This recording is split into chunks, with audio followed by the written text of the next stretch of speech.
So I was about to say, yeah, we have the diamond in its real physical form here. Yeah, hopefully we see some diamonds in the rough. Uh, uh, And we are live from the Minority Softball Prospects 4th Annual HBCU Softball All-Star Weekend from Richard Stick Williams Dream Field here in Charlotte, North Carolina. Glad you could join us on MPTV. Charles Ward alongside A.D. Drew and A.D. We are in the Queen City of Charlotte, North Carolina, so quite appropriately we bring all the queens from HBCU Softball here this afternoon. and bringing all these queens on, ironically, what we like to call the diamond, Charles, because we got some diamonds here in the rough. And what do ladies love more than anything? Diamonds. 'Cause they don't come for free, Charles. And we got some great ladies here who are going to do some great action here. We've got a fun field day. We've already had a full day and a half here in the Queen City of Charlotte, North Carolina, and in Kannapolis, North Carolina, where the guys will be playing tomorrow. But let's concentrate on the women right now, Charles. Indeed. This is our 4th annual Minority Prospects Softball Tournament. We started off in Atlanta, Charles, at Georgia Gwinnett. Then we moved to Houston for year 2 at the University of Houston. And this is our 2nd year here at Stick Williams Field in Charlotte, North Carolina. Well, I'm glad to have been a part of that first one up in Gwinnett with the first one, and now we get to come together on air for the 4th one here in Charlotte, North Carolina. So an exciting day not only for them but for us to get a chance to work this weekend. As you referenced, is already underway, but we've got a great softball matchup here with all these all-star players from both squads. The coach, Betty Chapman in the blue, and then Billy Harris, the red, designated for these teams, but these teams full of star players. So the quality of softball we're going to see this afternoon is going to be bar none in terms of what we'll see from these players. But before we actually get into the X's and O's of softball, we're really going to get into one of the dynamics of softball that is just transcends every sport, and that is the issue of speed, as we will have the fastest player race to kind of start our activities off here this afternoon, AD. Yes, Charles, and let's see. We've got a lot of award-winning lineup, and it looks like we're getting ready to take it down to the field, Charles. We'll come back and talk about some of these award-winning ladies that we have here: SWAC, BIAC, CIAA, SIAC, HBCUAC, and everything in between, Charles. Yeah, in between the cones is what we're going to see, first of all, in terms of just raw speed. But following that, we'll have the home run derby, and then, of course, the all-star ball game after that. Just moments away from the fastest player as they get set things on that field level. As they get ready to go into the fastest player race, we get set to send it right down to home plate to our Mike Shepard to kind of get things going down at field level. Mike.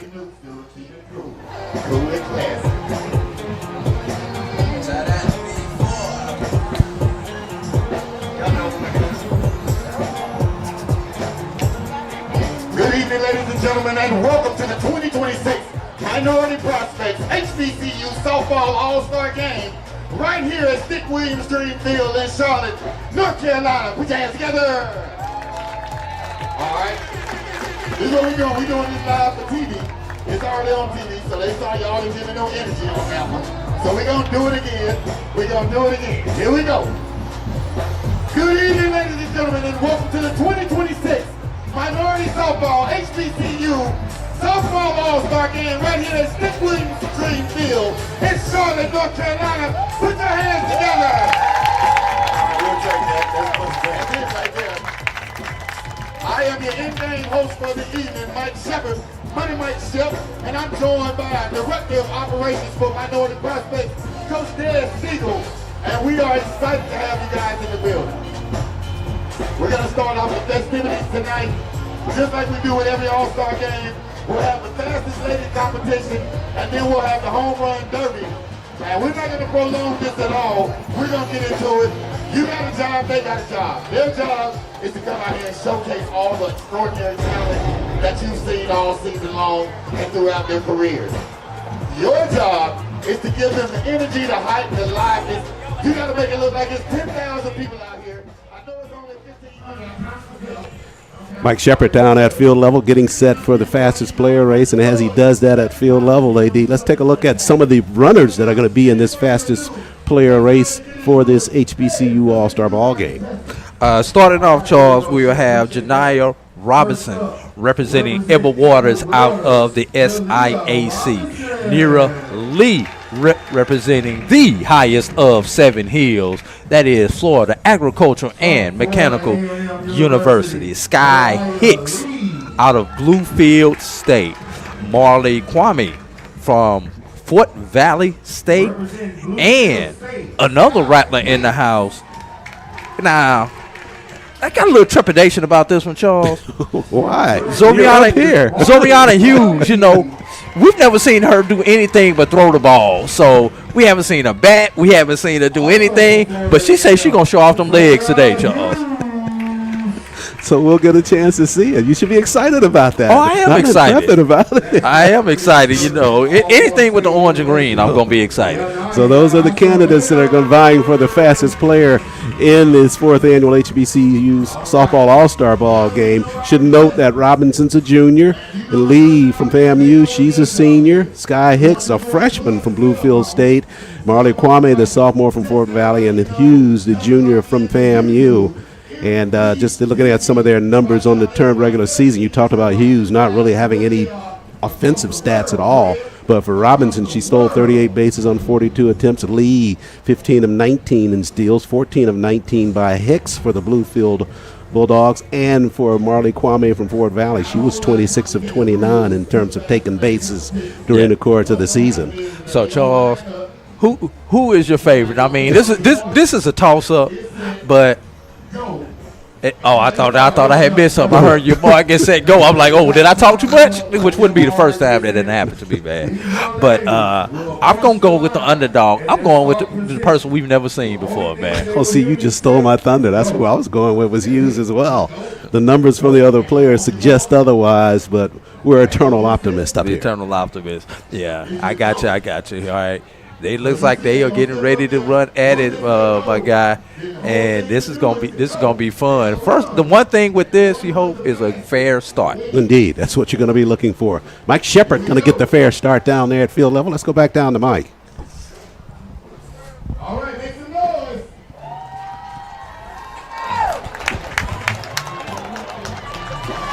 Go.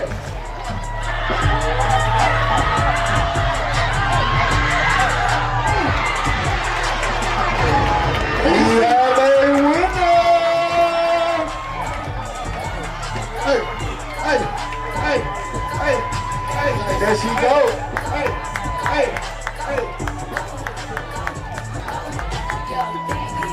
From Fort Valley, Marley Kwame. A quick race here inside the Stick Williams Dream Field, and you saw Marley Kwame get a great jump for the Wildcats of Fort Valley. Able to endure right to the end. She got to the tape first, so she is the fastest player here in the 4th annual HBCU Softball All-Star Classic.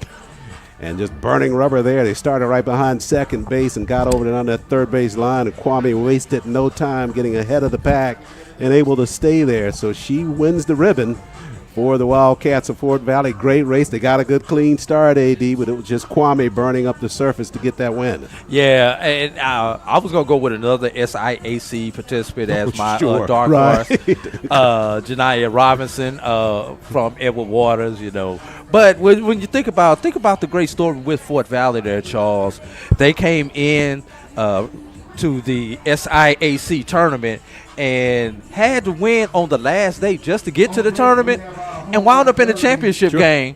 Not only did they wind up in the championship game, they were in the position where they had to lose twice. Absolutely. Yeah. It happened. Rufus Green doing a wonderful job down at Fort Valley with the Wildcats. There were back-to-back appearances for them in the SIAC championships. And another good quality finish for them during the season, and another quality finish for the Wildcats here in the fastest player race. As Marley Kwame kind of a late addition to the All-Star ball game this season, and she's able to at least take the trophy home for the fastest player in this matchup, with about 6 players from each of the teams represented here inside this all-star contest. Yeah, Charles, and it's just great to see these young ladies show off these wheels and everything. Now, let's see if it translates to a stolen base later on in the game. Yeah, we'll see. We talked about some of their numbers during the course of the regular season, but we'll see. They're anticipating that there will be a lot of stolen bases in this ball game, because this is top-notch speed from both squads in terms of all-star players. So you anticipate the steals to be right up there with some solid base hitting, some distance hitting in this contest that features the best in HBCU softball. You talk about distance hitting. We got the home run derby coming our way next. Yes, we do have the home run derby, and we'll set that up in just a minute. Yep. But let's talk about some of these heavy award winners that we've got here, Charles. Let's see. We got SWAC Player of the Year, Amari Brown. SWAC Freshman of the Year, Morgan Smith. MEAC Rookie of the Year, Dallas Hill. CIAA Player of the Year, Paige Whittington. CIAA Pitcher of the Year, Sydney Seals. SIAC Starting Pitcher of the Year, Monica Rose. SIAC Relief Pitcher of the Year, Mackenzie Finch. SIAC Utility Player of the Year, Jasmine Stewart. SIAC Freshman of the Year, Kenya Tatum, Charles. I mean, and we've got a great section, great cross-section of HBCU representations as we have pulled from all the major conferences, SWAC, MEAC, SIAC, CIAA, and HBCU AC, and all throughout the NAIA and other NCAA independent institutions. Indeed, and that's right. what makes this a true HBCU showcase. Indeed, you're talking about the diversity of these conferences in terms of players from each conference. Langston got some representation here today. They play out of the Sooner Athletic Conference, in North Carolina A&T out of that Coastal Athletic Association, just from some of the other independent conferences that are outside of HBCU. So just a wonderful representation of quality individual players from a variety of institutions that make up HBCUs and players that are participating at other conferences as well. All of it coming together in one location, Charlotte, North Carolina, at Richard Stick Williams Dreamfield here, as we get set for the 4th annual HBCU Softball All-Star Classic. Just to kick off in terms of all-star play, men to play tomorrow as well. We'll have that coverage on MPTV as well. But as you referenced, AD, it's all about the women here as it relates to this 4th annual, and we are going to see some stellar players in this ball game on both sides. We start talking about the pitching matchup with Zoriana Hughes that was represented in the fastest player race, but in the circle, there's none that will top her in terms of the quality of work that she's done during the course of the season for the Rattlers of FAMU. I think there might be one who might want to challenge that, Charles. Okay. And that might be Monica Rose, I believe she from will. my other alma mater, Florida A&M. And Tuskegee. And Tuskegee. There you go. Yeah, so, and she was Pitcher of the Year in the SIAC.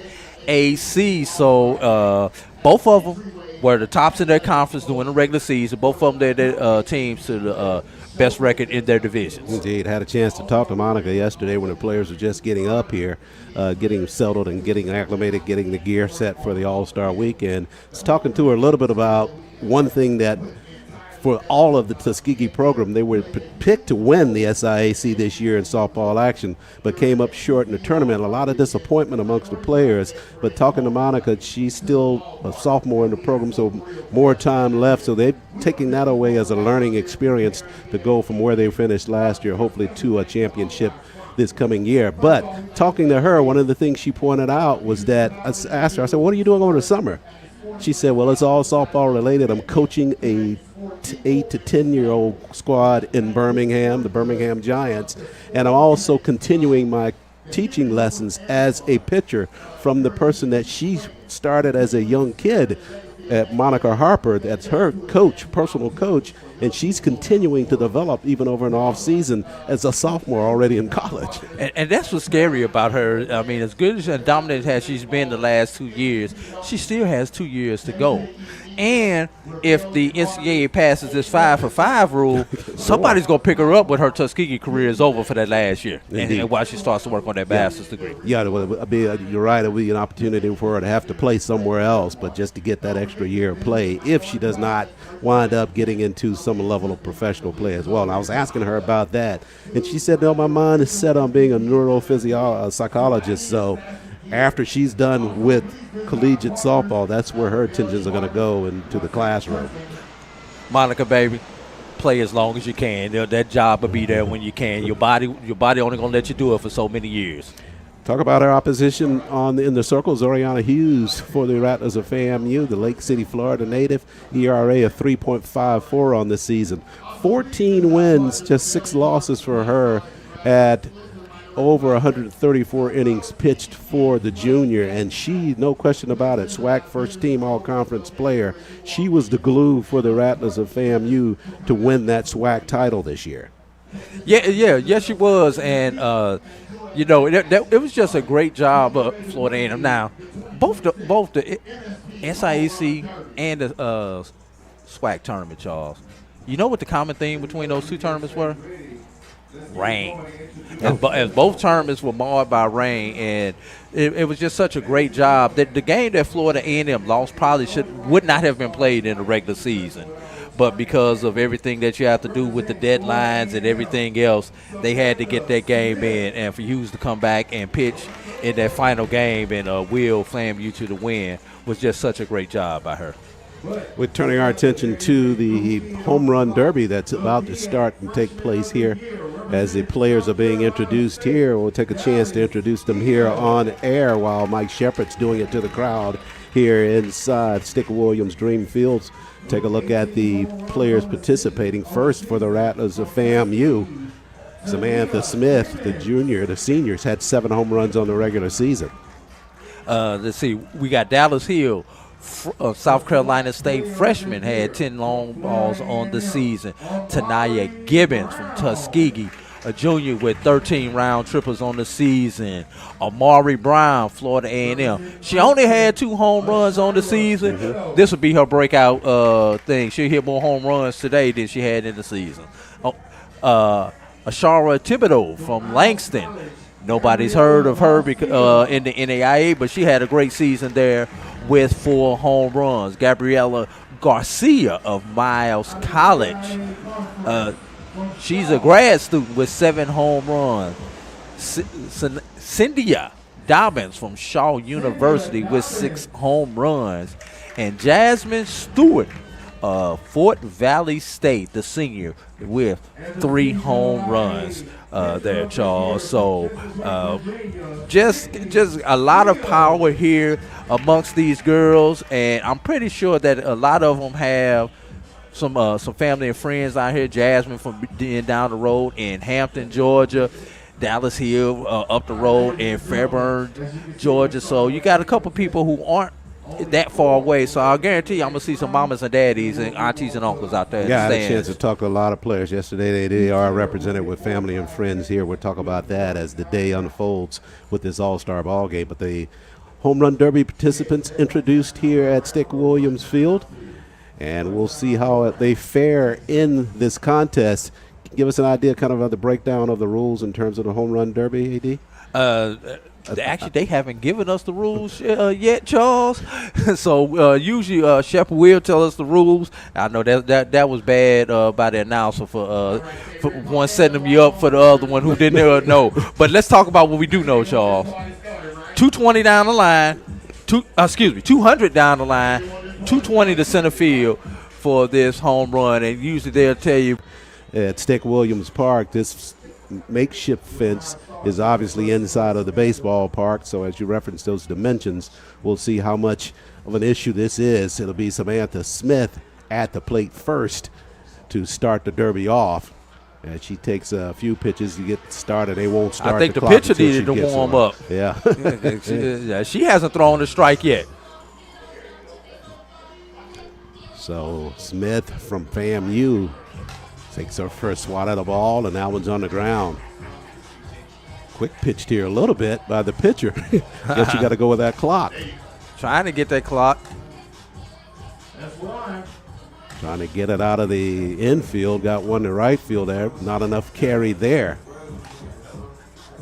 Down the right field, though. Got a lot of good hits in the ball game, but don't do you any good in the home run derby. That's number 2. Yeah, that one hit. Oh, no, they hit the fence. Yeah. That one there goes right field. Short on that one. Dead center, short as well. I think they have a timeout they can take in that sequence. All right, we got that 2. One got over there, 2 for her so far. That's gone. Clear left field drive there. As the way clock beyond. expires. She's got 3. So Smith got 3. You hear Mike Shepard down there saying 2. The crowd's not going with that. Yes, sir, Shep. They'll let you know. Okay. Desmond Stiegel, the official home run, the Russian judge for the home run derby. Take it away, right? Not giving all the points out there. Yeah, okay. Next, so that was 3 for Smith. So next up we have. I think that's going to be Dallas Hill. Should be Dallas Hill. Yeah. Swats one. That's a line drive, though, right at the fence line. Smith had 3. That one may be the first one there That's for gone. Hill. Yeah, she got that one dead left. So Hill on the board with her first home run, first round of the home run derby. Now the big thing with these, that one might get out of here, and no. The big thing is, do you change your swing? And if that's your swing, you don't change that one, Charles. That's the swing she wants That's right what, there. There it is. Back-to-back bombs. That to might left be 3 in a field. row. Yeah. She's that's on a roll. 5. She's cranking now. Call her hot butter because Yeah. she was on a roll. Yeah. So we got. Will I they think we count got this one? See what they get 5 one is off? our- I think that's going to count as 6. Yeah. 6 Yeah. is our unofficial number. That's it. Next up from Tuskegee, Tania Gibbons. Tania Gibbons. So now Hill set she- a standard here. She led all participants in home runs on the season with 13 long balls. The junior from Alabama. Yeah, Lineville, Alabama, playing for the Golden Tigers of Tuskegee. Talked to her on yesterday, and she's excited about her future. Still got a lot more playing time now, although she's listed as a senior, has another year left. Yeah. And you know, the one good thing about softball versus home run derby and baseball, it really doesn't matter where you hit the ball as long as you get the distance in the ball. Where in baseball, you know, you can crush the ball, but if it goes to center field, it's going to be a long out. Yeah, not a much bigger difference here between center and the corners. Only a here at 20-foot Stickwood. difference. Yeah, you can handle that. What she can't handle is this pitching right now because she hasn't got one out the park yet. Yeah, Gibbons hadn't really gone airborne the way she wants to yet. Got to be getting close to the finish of that clock as well. 5 seconds left. Yeah, Gibbons And not able to get one across the line or out in either direction past the fence line. And isn't that fitting, Charles? The person who came in with the most home runs doesn't hit one in the derby. Sure, yeah. So it looks like they're going to have ball shagging practice right now, Charles. They got to resupply the bucket. Why they resupply the bucket there, Charles? And Mamari Brown going to be next at the lineup, but I know you were looking for something else. Yeah. Yeah. Let's talk about this. When the game comes, you know, we've got some elite pitching versus some elite bats. Betty Rose is Team Betty's roles is Fitch, Williams, and Poussin will be tested by Team Billy's lineup of Brown, Jace Jackson, Gibbons, Sidney Jackson, Anaya Jackson, and Hudson. So it's going to be a lot of posturing going back and forth. And what I love about this, especially in these Charles, how many times will you see traditional softball where somebody's going to bunt? Or will they say the heck of it because of the all-star game and just swing away? Sure. We'll probably see a lot of unexpected changes in this ball game. So this is Amari Brown, the senior from FAMU. Only had 2 on the regular season. Trying to surpass that in its all-star weekend. That one's deep to center, but not enough carry on that one. I think that one bounced over. I don't think Yeah, that one's gone, though. No, that hit the fence line, too, came back. Now that one's out of here. It's 2. That next might be 3. Oh, WTP, one track power on that one. Yeah. That's a one there to left field. I think she's cleared the fence with that one. Yep. That's 4. Yeah, she's on a little roll here. Got to get to 6. That's 5. No doubt. She don't need 6 to get to the next round, but she got it. That and she takes short. the lead. The last one didn't go, so she's tied at 6. Tied at 6, yeah. Yeah. So 5. Was it 5? 5. Well, she will get pushed to the next round, as you referenced, with the 5, and only had 2 during the regular season. Well, we say that right now because we still have 4 batters to left, go. Yeah. So that may not be enough, if one of these young ladies get hot there, Charles. It'll be Sarah Thibodeau from Langston University. She's going to step into the box now, see if she can't catch up with the leaders, Smith with 6 and Brown with 5. Line drive there, but too flat. She's hitting it, just crushing the softball, trying to get some height on it, though. That one may have a chance. And, yeah, she cleared the fence with the last 2, so she's got 2 already.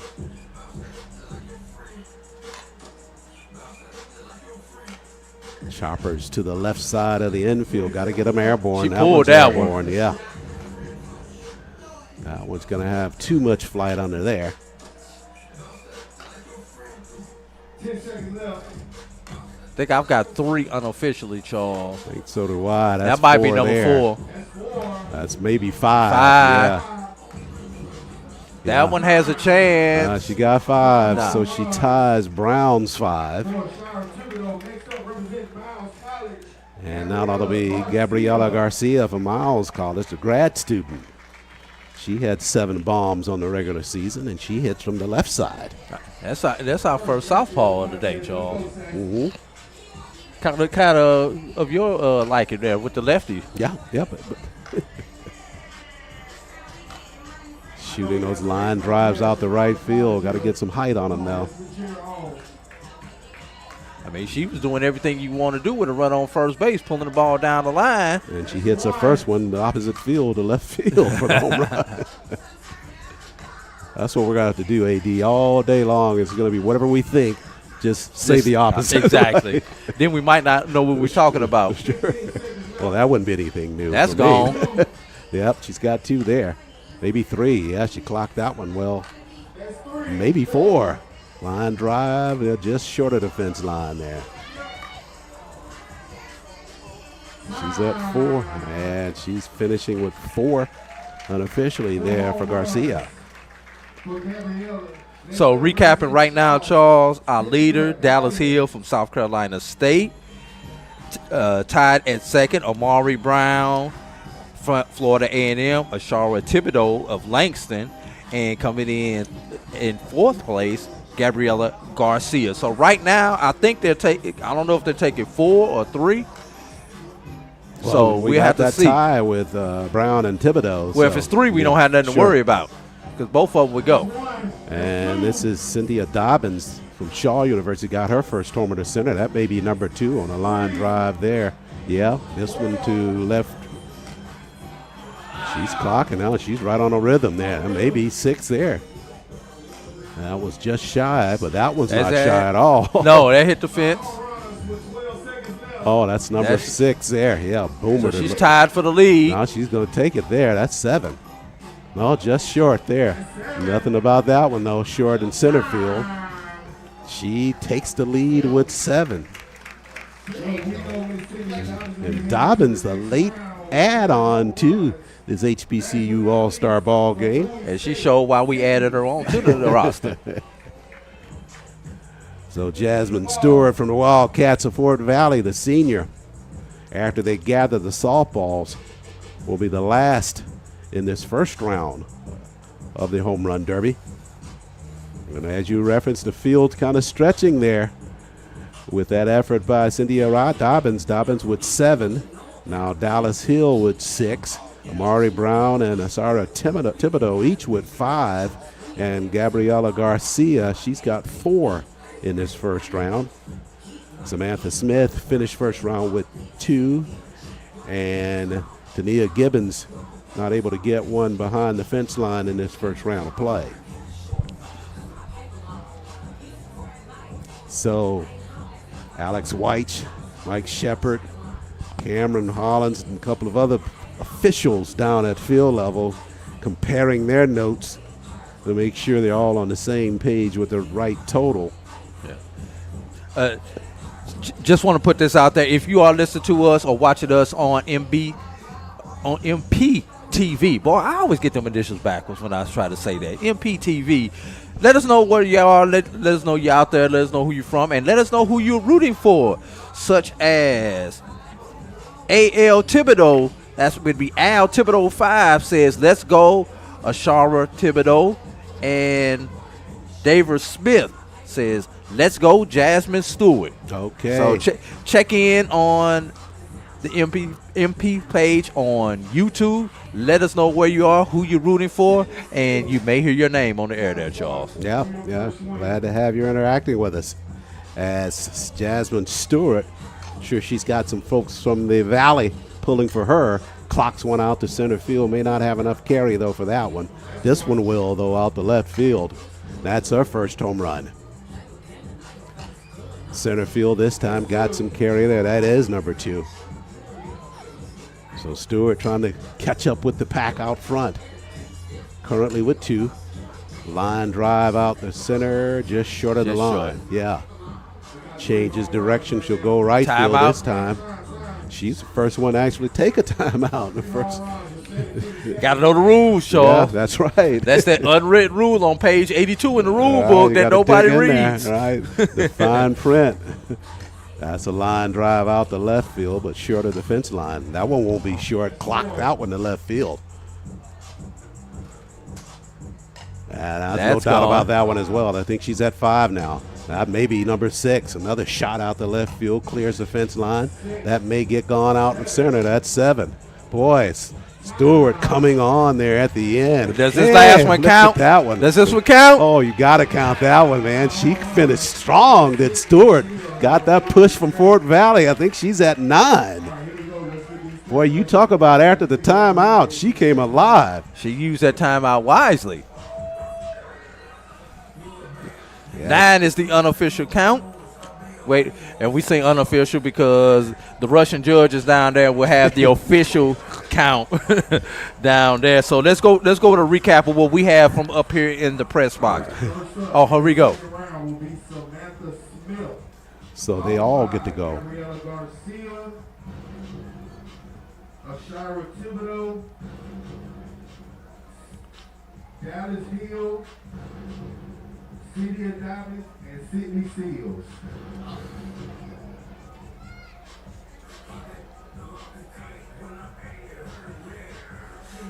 Okay, they didn't include Brown in there. I didn't hear Brown. No, I didn't get it. I was trying to get that last name. I got them all. I've got leading off Smith, Garcia, Thibodeau, Hill, Dobbins, Stewart. Okay. Yes, that's what I got. But according to our records, we had Brown and Thibodeau tied. Man, we must have had something. No, this is what we got from Jeff to our right. Jeff's tuned right into the Russian judge and everybody else down at field level. Yeah, because I had Brown and Thibodeau with 5. So Savannah Shaver says, "Let's go Ashara." Letitia Maxwell, "Let's go Dallas Hill." So you're going to have to wait a minute because Dallas Hill doesn't bat until 4th in this room. Well, that's kind of where you want to be, the latter part of it, so you kind of see what's in front of you. Man, I want to go now while I'm hot. Set the tone. Smith's ready to set the tone in the second round. Won't start until he takes that first swing. Got a new pitcher of record out here now. We had to go to the bullpen. That away center on that one might have enough carry. Yeah, she cleared the fence line there. So Why did she catch that ball? This one out the left field. That's going to be, they're going to count that one because that one was caught at the fence line. So this one straight away, that's 3. 4. She's got 4 now. 5. Oh, she's on a roll too. Swinging mightily now. Last 5 have just been clockers. That one may get out too on a straight line. Yeah. 9 is the unofficial Wow. time.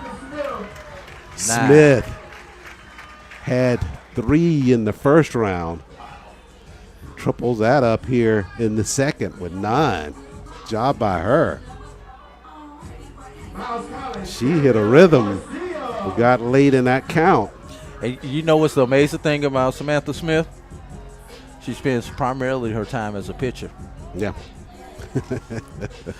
Saving it to when she needs it, right? Here at the Exactly. Derby. This is Garcia. Gabriella clocks one out to right field. That's 1, back-to-back 2. That's 3 back-to-back from her. Garcia swinging a hot bat here. That may That's get out of here. That's foul. That one's not foul. That's straight out of here, right field. Followed with another by Garcia. Oh, she is clocking. That's on a line drive. That young kid out there better turn his head. That's going to be 8 right there. She's trying to get to that 9.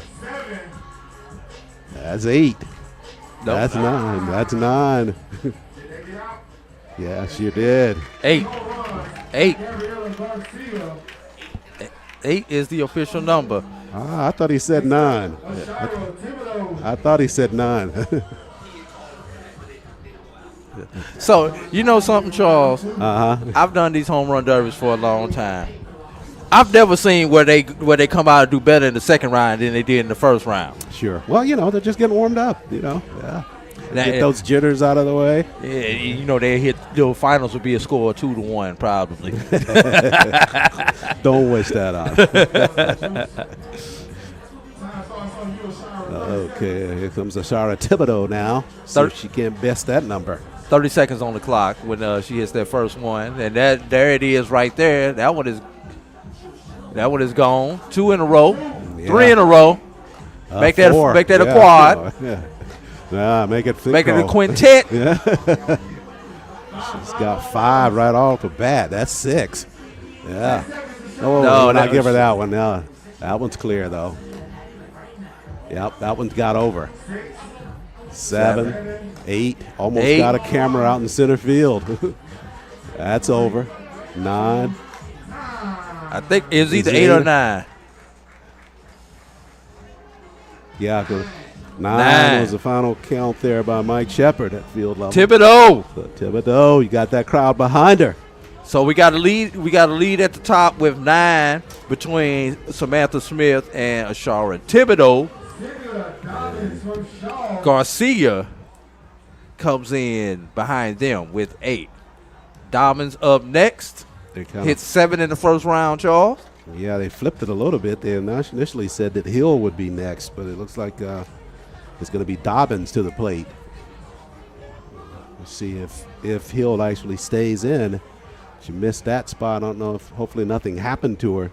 Maybe she just wanted to go one time and since they ain't take BP. Well, Home field BP. let's be optimistic. Yeah. Okay, let's say that's it. Saving it for the game, Charles. Saving it for the game. Saving it for the game.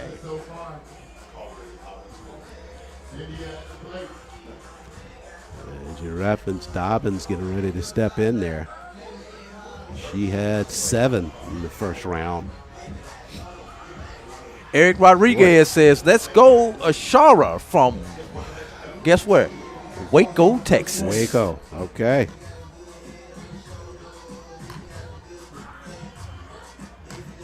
This is Cynthia Dobbins. Took a time out after that second swing.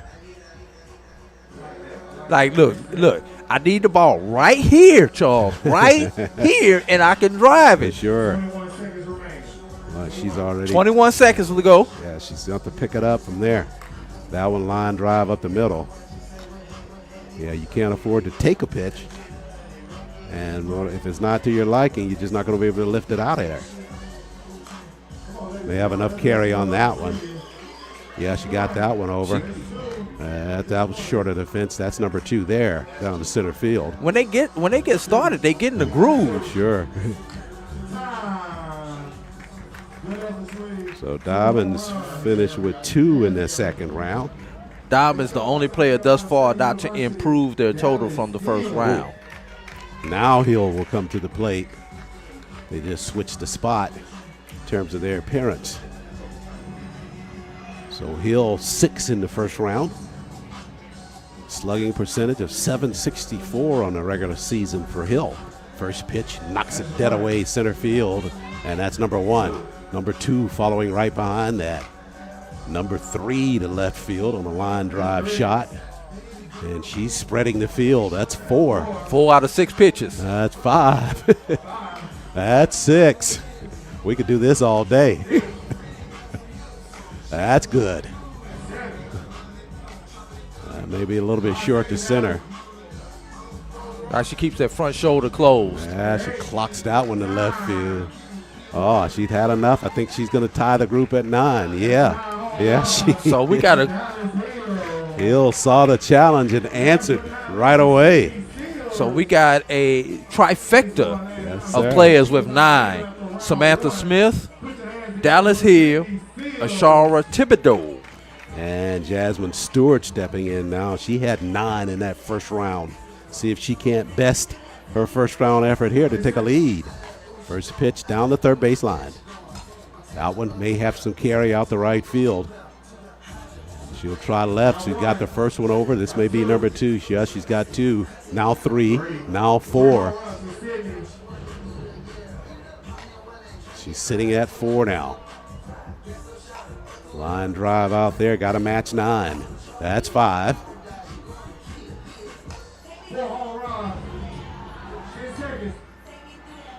That one may clear the fence, and it will not. That one will get out of here in left field. And the one out to center field, she'll finish with a homer there. Six home runs. Wow. 6 home runs. 8 home runs. Yeah. Everybody was like 6. 6. Hey, that's that Dez math. Oh yeah, sure. So right now we got a quintet of ladies at a trifecta of ladies with 9 home runs. Samantha Smith, Dallas Hill, and Ashara Thibodeau. And then we've got a duet with 8 home runs. Gabriela Garcia and Jasmine Stewart. So let the judges get together and figure out how they are going to adjudicate this. Thank God I'm not the one down there doing this, Charles. Well, it'd be interesting to see how they let this continue to unfold, because you obviously have the top 3 with 9, and you got 2 at 8. My druthers would be to get them all into the next round and just let it continue to unfold. But at some point, I guess you got to cut it. So yeah, I think they only go 3 rounds. So if they only go 3 rounds, you take them all 3 with 9. But sure. I'm up here in the broadcast booth. I don't get paid to make those decisions. Here we go. In our last and final round, Ashara Thibodeau, Dallas Hill, and Samantha Smith. So they go by the book. It's the top 3 standing. Top 3. Yeah. So Smith, Thibodeau, and Hill. Ashara Thibodeau. Boy, they made it look easy, but that's a lot of work out there. They put in the Smith with her performance so far. She's got 11 home runs, but she got that most coming in, as you referenced, in the second round to stay alive in it. Yeah. Thibodeau in that first round for her, she had 5 and 9 in the second round for a total of 14. And Hill 9 in the second round, and she had 6 in the first for 15. So a lot of balls leaving the park, but it's going to come down to these 3 batters here as to who will leave the park with the trophy. Amari Brown, Samantha Smith. What's your number for this round, Charles? They add another one. They got Amari Brown out here. Yeah. And, that was all the way back to that situation with the 5 and 5 when she, in the first round, tied Thibodeau. She didn't get a chance to bat in the second round, so I guess they're going to let her bat here to see if she can get to this third round. Yeah. So what's your magic number for this round, Charles? 10. 10. Yeah. Well, we got 2 so far, That's Charles. 2, right.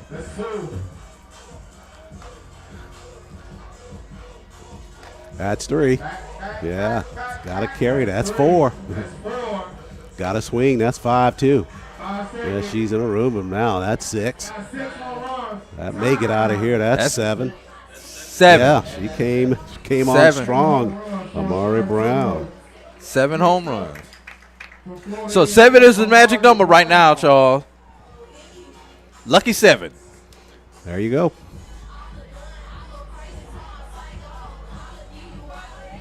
Samantha Smith is batting next. She's had the longest rest because she went first in the last round, Charles. And it shows on the first 2 swings. She's gone yard out in the left field. Now straightaway center for the third.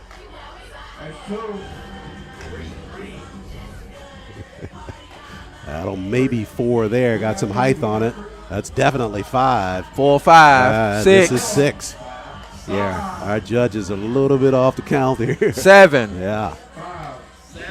He's got latency in his count. 8. I've got 9, 10. That's your number, Charles. It should be 10. That should be 10. That's 10. That's 10. Everybody's yelling 10 like I am. Yeah, that's 10. That's 10. He got that latency going on with his microphone. Yeah, it is 10. That's the number.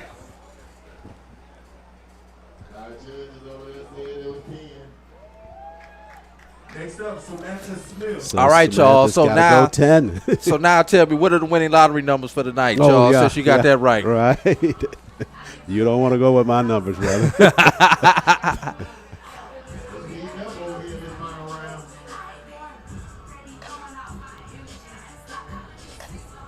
That's 1. No, just a little. Well, she got it over. Good carry on that one. That's 2. That may be 3. That one hit the fence, so at 2, now 3. That's. Ooh. 6. She takes a time out here.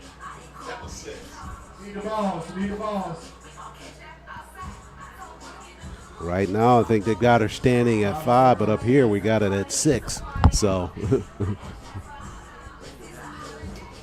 so Samantha takes a time out, chasing that 10 as a winning number.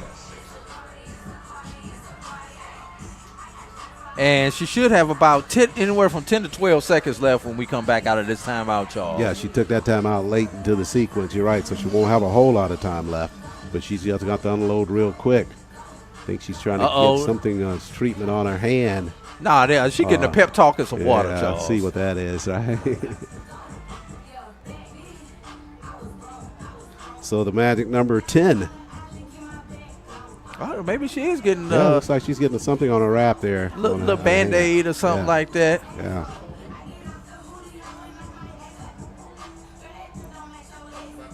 She got an extended timeout because they had to go shag balls.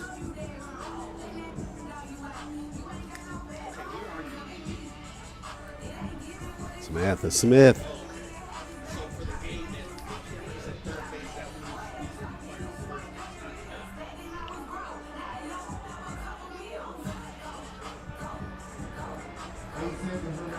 Eight seconds, Charles. That's what she's got on the clock. Got her at 6 unofficially, so she's going to have to do some back-to-back action here. And it can be done. Sure. She's probably only got 3 swings in 8 seconds.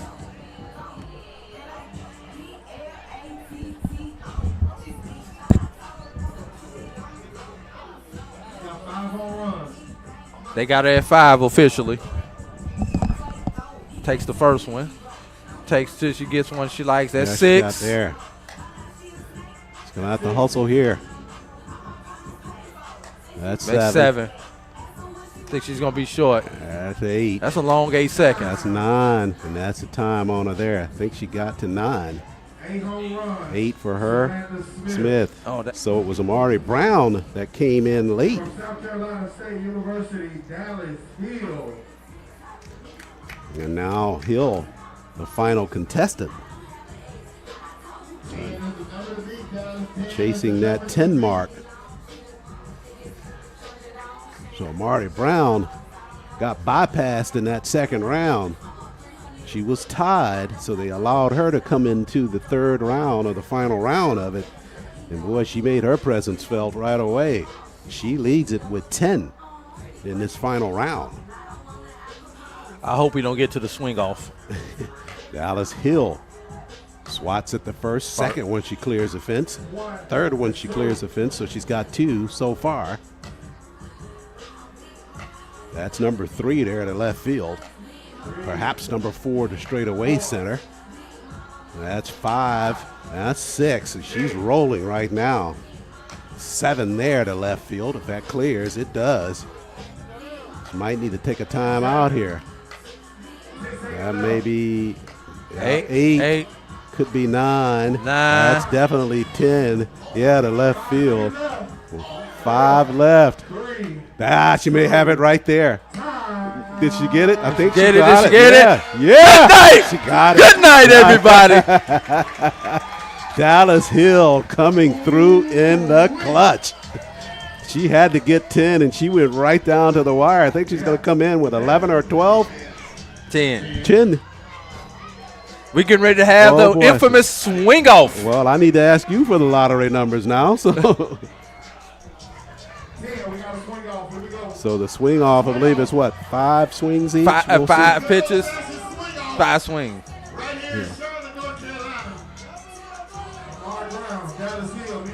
All right, Amari Brown and Dallas Hill will square off in the swing off. The Queens with the drama, Charles. Yeah, there you go. And this is good drama.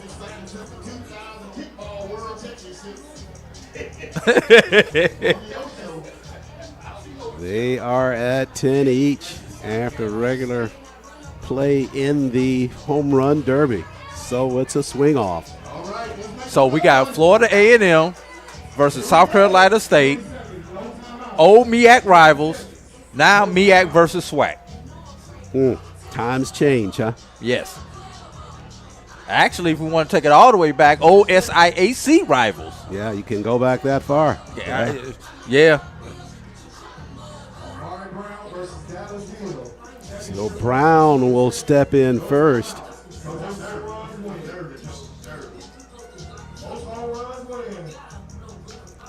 Maybe number 1 for her if it stays fair. Foul. That was foul. They're going to count. That's 2 there. Got that one out to center. That's 3 there to left.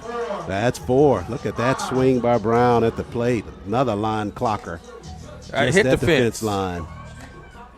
Going back to back out in left field now. 7. Got 8. That's 9. That's 10 right there to center field. That's 11. That was gone. Right. That's 11 if that's the case. That'll be 10. Brown got 11. That one out to center field was dubious, but they counted that one. So did I. I thought it was over. But they counted the foul ball, too. Oh, yeah. All right, so the challenge for Hill right back in her face again. She rose to it in the last round to get to this swing off with 10. Now she's got to do one better than that here in this swing off. And here we go. First one. That's a good start. Woo! She got all of that one. Yeah, she's got 3 back-to-back. That's 4 back-to-back. 5 back-to-back by Hill. Make it 6 on the drive to left. And maybe center for 7. That was just a little shy there. No doubt about that one to center, though. Oh, yeah, count that one. Line drive. Again, that one's gone left field. So is that one out in left field. One more, she's got it. Oh, wow.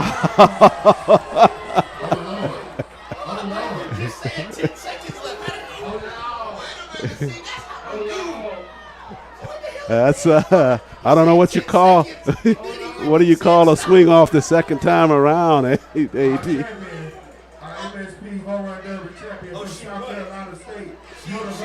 Dallas Hill. Yeah. She won it. Yeah, she won it. She won it. Got 12. Yeah. All right. Yeah. I thought that last one, that gave her the edge at 12. Boy, you talk about rallying. Both rounds for Hill. Just phenomenal work by her at the plate. Had to get 10 in the round before, got 10, got to the final, and as Amari Brown finished with 11, Hill with the challenge in front of her. and she rose to the occasion there and wins the home run derby in the 2026 Minority Softball Prospects All-Star Ball Game. Dallas Hill, the freshman from Fairburn, Georgia there, Charles. My neck of the woods, yeah. Yeah, so just think, she's got 3 more to go, Charles. Dallas Hill MEAC Rookie of the Year and first team All-MEAC player. And now MSP Home Run Derby champion add to her awards. That's a nice little year, isn't it? Sure is. And still got the All-Star game to go. Possibly could be named most valuable player. So good, excellent home run derby, no doubt about it. Good quality hitters up and down that lineup with the players represented: Samantha Smith, Dallas Hill, Tania Gibbons, Amari Brown, Hasaria Thibodeau, Gabriela Garcia, and Cindy Dobbins, as well as Jasmine Stewart, offering a lot of excitement for us in this year's home run derby. But we say congratulations to Dallas Hill as the winner. Now we get set to turn our attention to what we came here for, and that's going to be the HBCU All-Star Ball Game. As we get ready to transition into that, let's go down to field level, catch up with Mike Shepard. To instantly relive the unforgettable All-Star highlights and memories that you've seen here today. Thank you, Digi Legacy, for preserving the moments that matter.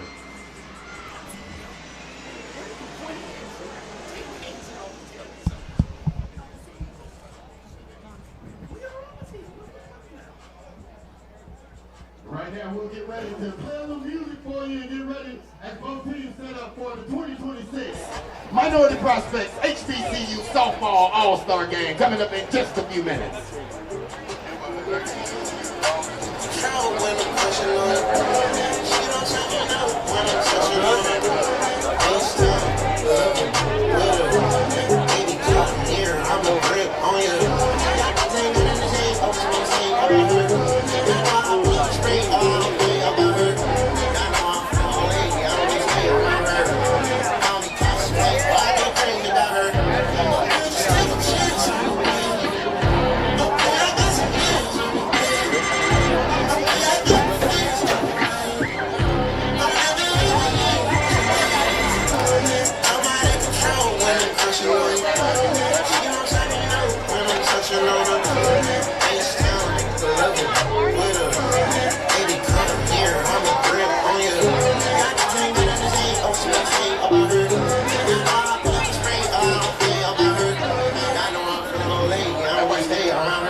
Ladies and gentlemen, before tonight's HBCU Softball All-Star Game, we are honored to welcome a distinguished leader whose commitment to higher education and student success continues to make a lasting impact on our community. Please join us in welcoming Dr. Valerie Kinlaw, 15th President of Johnson C. Smith University, who joins us tonight as our honorary ceremonial first pitch guest. Under Dr. Kinlaw's leadership, Johnson C. Smith continues to empower students through academic excellence, leadership development, and community engagement. We thank Dr. Kinlaw for joining us this evening and for supporting the mission of the HBCU All-Star Weekend. Fans, please direct your attention to the field as Dr. Kinlaw prepares to throw out tonight's ceremonial first pitch.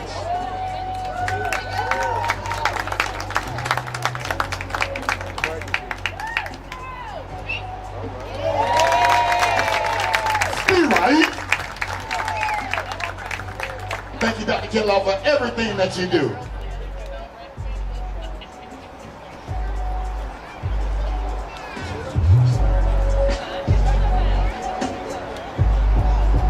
We'll be right back with you guys after this musical interlude with the introduction of tonight's lineups and rosters.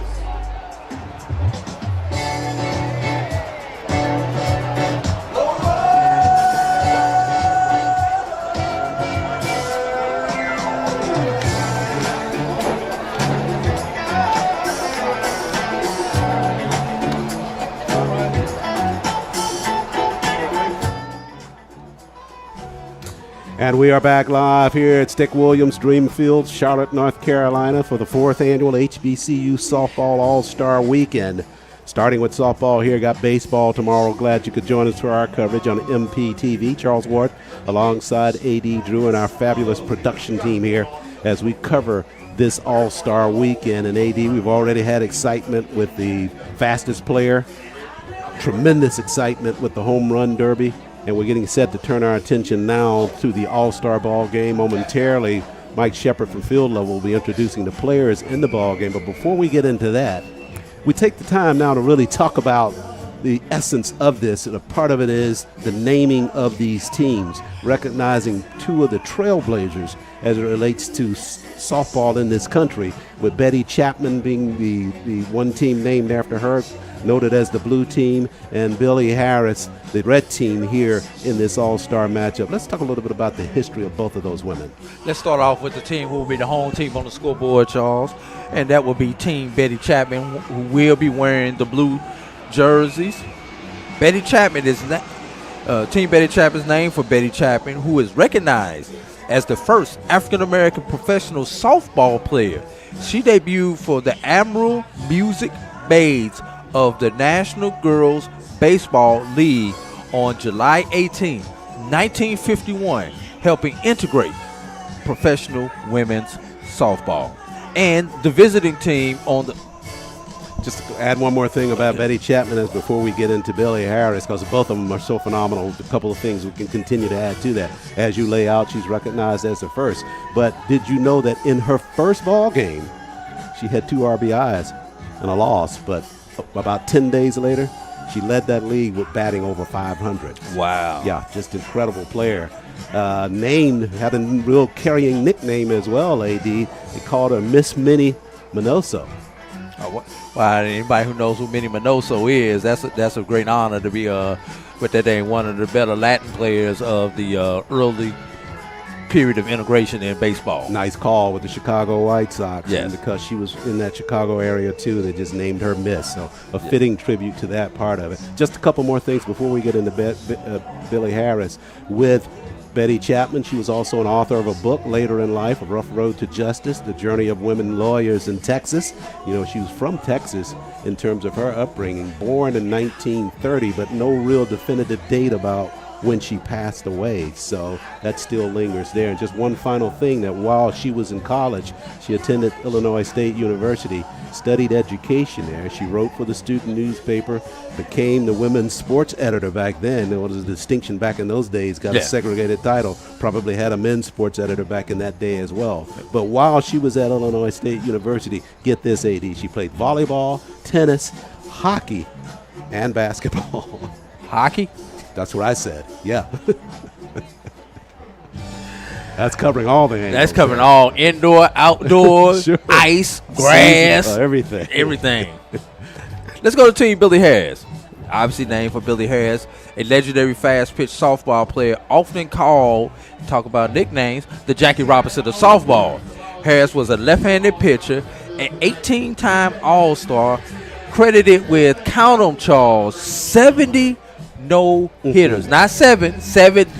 Glad you got no-hitters. Sure. Including not 1, not 2, not 3, but 4 perfect games while playing through segregation and racial barriers in the sport. Indeed. And played until her mid-70s as well. She retired at 74 years old.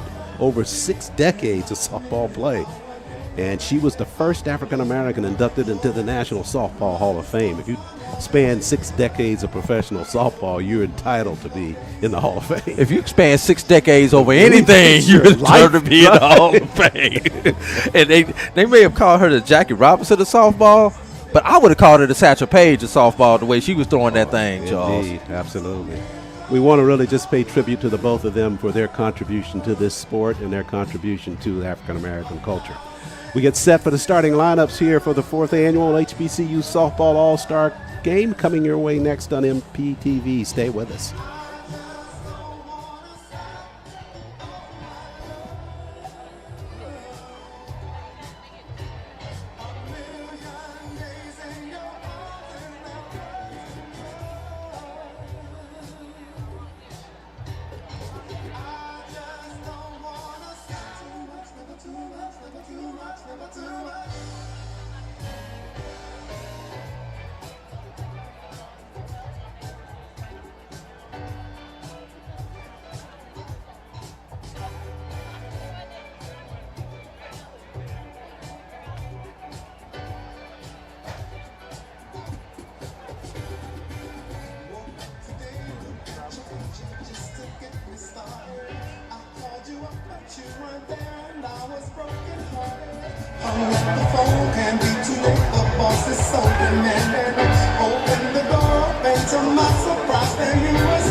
mix that thug stuff with that Luther.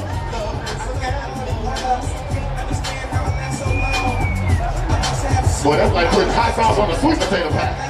I don't know how that works, but okay. I like it. Get your beats on everybody represent like me. To the singers and 10 PDAs, I just know I'm willing every time CDA. What's my favorite word? Why they gotta say it like short? You know they can't play on my court. Drink, don't stay on the court. You love this. Love this. Love this. Love this. Where you get that from? Grab a white spin ball, let me get MC8 and JG. Keep spinning that beat to the IMB.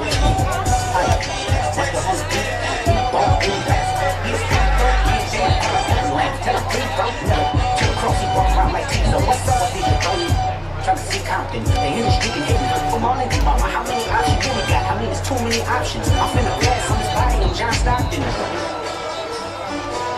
Beat your and have the Bible with God watching. Sometimes you gotta pop out the show.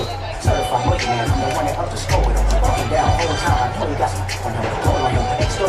What you got flow on him? Say Drake, I hate you like I'm young. You better not ever go to cell block. All right, ladies, let's clear the field and get ready for our introduction of starting lineups.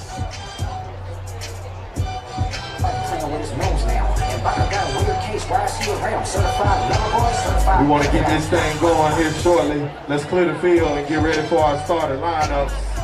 Here we go, Chef. Take us away.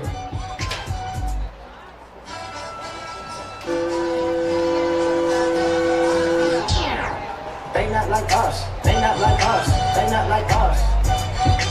All right, we go ahead and clear the field. It's time to get to that action.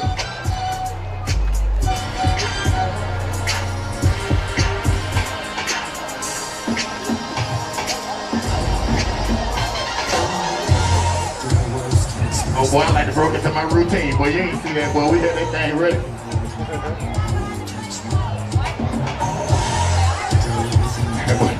Junior prom, senior prom. Then we went here.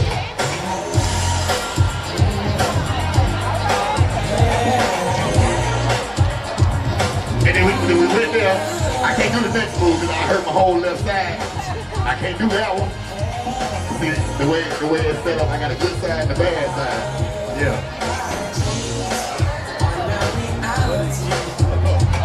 Each and every time you are here with me, the touch you give me with your hands, you caress my skin. I'm under your command. Hypnotize me with your eyes. It took me some time. I realize it's you. To which I belong. I love it. The feeling's getting strong. What things you do to me, it brings out ecstasy. But see, your mixes is the reason why people be wearing dress shoes with tennis shoes. That's why people be wearing dress suits with tennis shoes, because the mix is like that right there. I'm telling you. I get it. Being not with you, if no other as well. You got me under. Please don't you leave. Are we ready?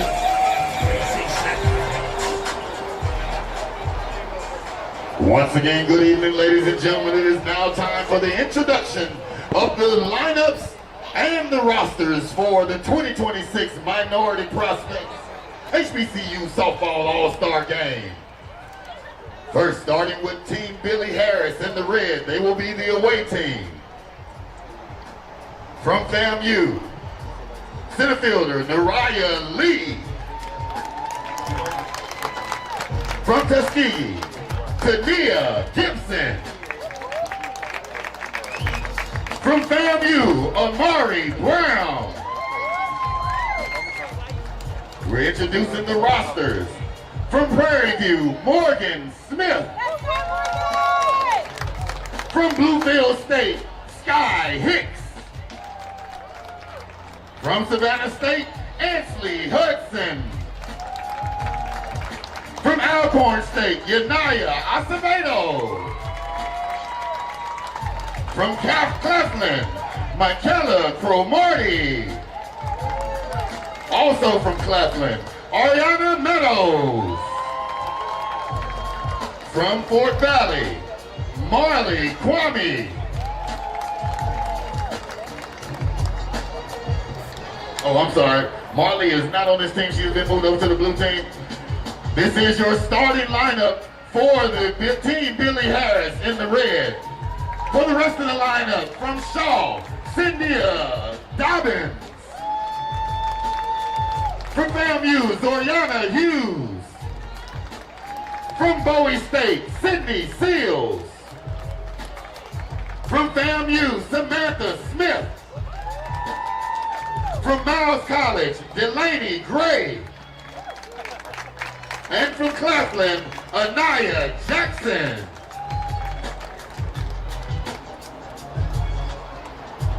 Now for the team in navy blue, Team Betty Chapman. From Edward Waters, Jalea Robinson. From Bluefield State, Paige Whittington. From Alabama State, Alana Scott. From South Carolina State, Dallas Hill. From Fort Valley, Jasmine Stewart. From FAMU, Keely Spooner. From Miles, Gabriella Garcia. From Langston, Ashira Thibodeau. From Alabama State, Taylor Sims. From Tuskegee, Kenya Tatum. Also from Tuskegee, Monica Rose. From North Carolina A&T, Aaliyah Williams. From Albany State, Mackenzie Fitch. And from Alabama State, Kohana Busan. From and from Fort Valley, Marley Kwame.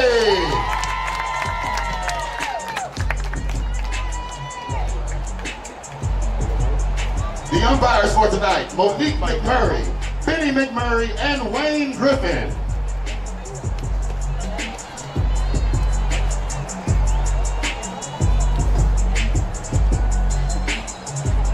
And now, ladies and gentlemen, will you please rise, if you're able, for the singing of Lift Every Voice and Sing.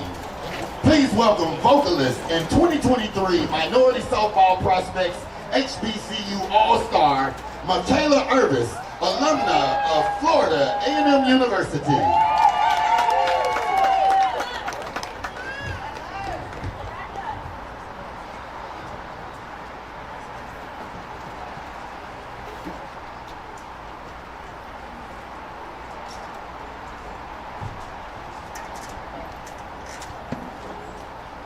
Lift every voice and sing till earth and heaven ring with the harmonies of liberty. Let our rejoicing rise high as the listening skies. Let it resound loud as the rolling sea. Sing God's song full of the faith that the darkness has taught us. Sing God's song full of the hope that the present has brought us. Facing the rising sun of our new day begun. Let us march on till victory. Let us march on is one.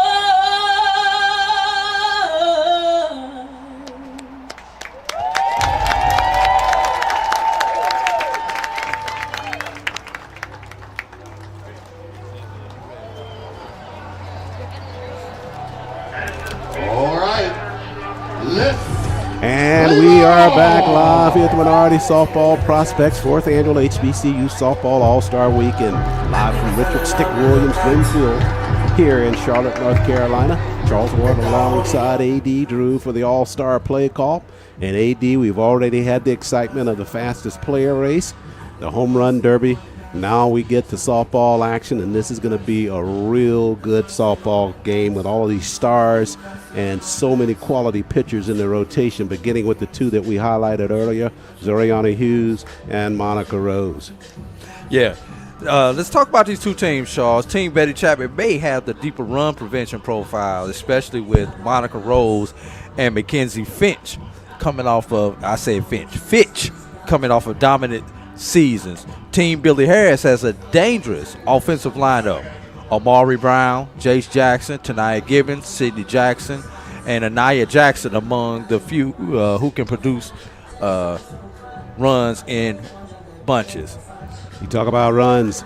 The Billy Harris All-Star team will face Monica Rose. Rose on the circle for Betty Chapman team, the sophomore. ERA of 1.50 on the regular season, 17-5 overall record. This will be her 26th appearance on the season. 22 starts for her, and believe it or not, 22 complete games for Rose. Had 10 shutouts on the season, 153 innings of work. Take a look at the starting lineup that she'll be going against in the Billy Harris red team. They'll shape it up this way. Naraya Lee from FAMU will lead it off. She will play out in center field. Tania Gibbons will designate player, and she will be second in the batting lineup, followed by Amari Brown, who had a great showing in the home run derby contest. She's from FAMU. She will play shortstop, and she will bat third. In the fourth spot, it'll be Morgan Smith from Prairie View A&M. She'll be at first base and bat fourth.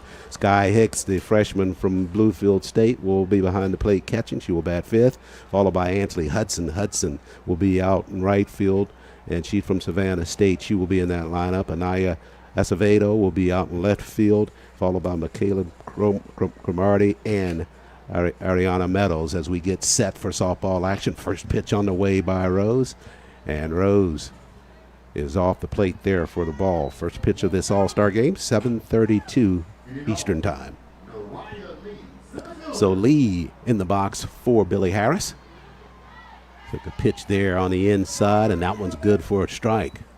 Lee on the season for the Rattlers of FAMU, 373 batting average for her, 52 hits at 142 plate appearances, slugging percentage of .450 as she swats one off left wide of third base. Yeah, one thing we need to watch out for tonight, Charles, watch out for the base paths. It's not just the all-star game with power. There's speed across both dugouts, as we saw there earlier in the fastest woman contest. 1-2 strikes, pitched there on the corner. Laying off of that one was Lee with a good eye there. Nipping the corner, trying to get there was Monica Rose for Betty Chapman. Rose, the sophomore.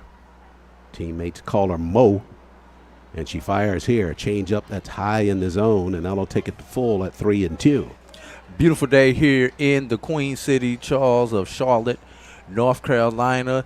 Temperature is in the low 80s here. Light breeze, Charles. Just a beautiful day from softball after we saw all this rain for about a month throughout the nation.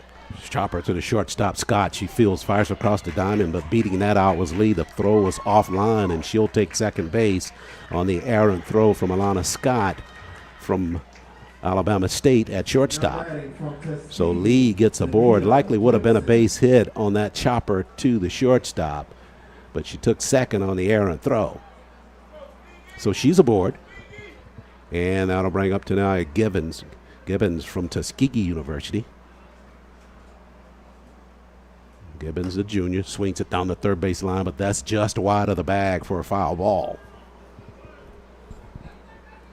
So early action on the pads, as you reference, AD, as Lee's already down at second base.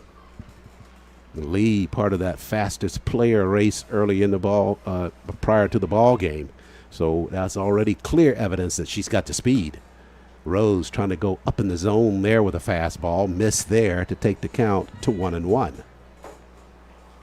7 innings of softball in this all-star ball game. Sit back and enjoy this contest. It's going to be a good one, likely a high-scoring affair.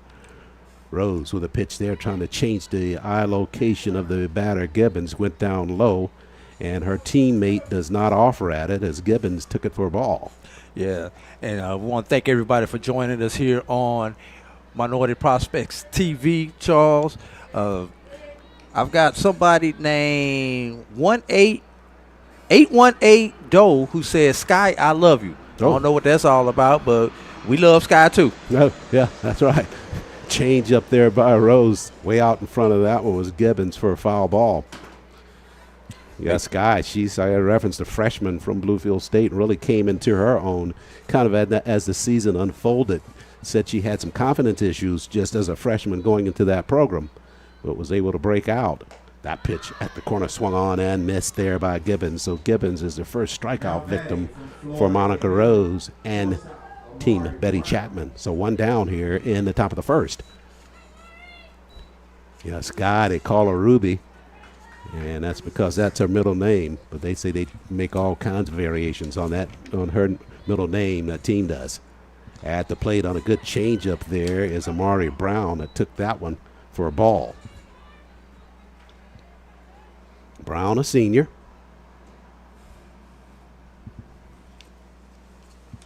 That one out into center field. Tracking it is Robinson. Squeezes it there just in the cut of the grass out in center field for out number 2. So the little fly out to center makes it 2 down now. And Lee still sitting there at second base as Prairie View A&M's Morgan Smith comes to the plate.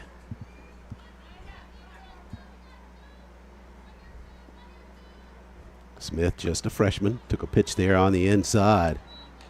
Monica Rose in the circle for Team Betty Chapman. Kaylee Spooner from FAMU behind the plate catching her. Pitch there, they changed the zone going up top there, and he missed on that fastball. So Spooner behind the plate, Dallas Hill at first, Gabriela Garcia at second base, Alana Scott at short, and Talise Sims at third. That pitch off the plate for a ball. Paige Whittington out in left field, Jalea Robinson out in center. She just made the catch on the prior out. And Jasmine Stewart from Fort Valley in right field. 3-0 pitch here. Taking all the way, and Morgan Smith draws a walk. Up to the plate from Bluefield State, number 7, Sky Hicks. So here comes Hicks to the plate. Freshman impact player, played little catcher, a few other positions for the CIAA's Bluefield State, but she's has been a great utility player for them throughout the season. Had a chance to catch up with her yesterday and asked her, since this was her first All-Star appearance, what she was looking to take away from it. She said she just wanted to soak it all in and learn from these senior players. Grounds it to the shortstop. They go the short route to second, and they get the out there as they beat Morgan Smith on the flip from Scott to Garcia. So Rose able to avoid damage here in the top half of the first, leaving 2 runners aboard for Team Billy Harris. And we head to the bottom of the first inning. No score. Betty Chapman coming to the plate. Stay with us on MPTV.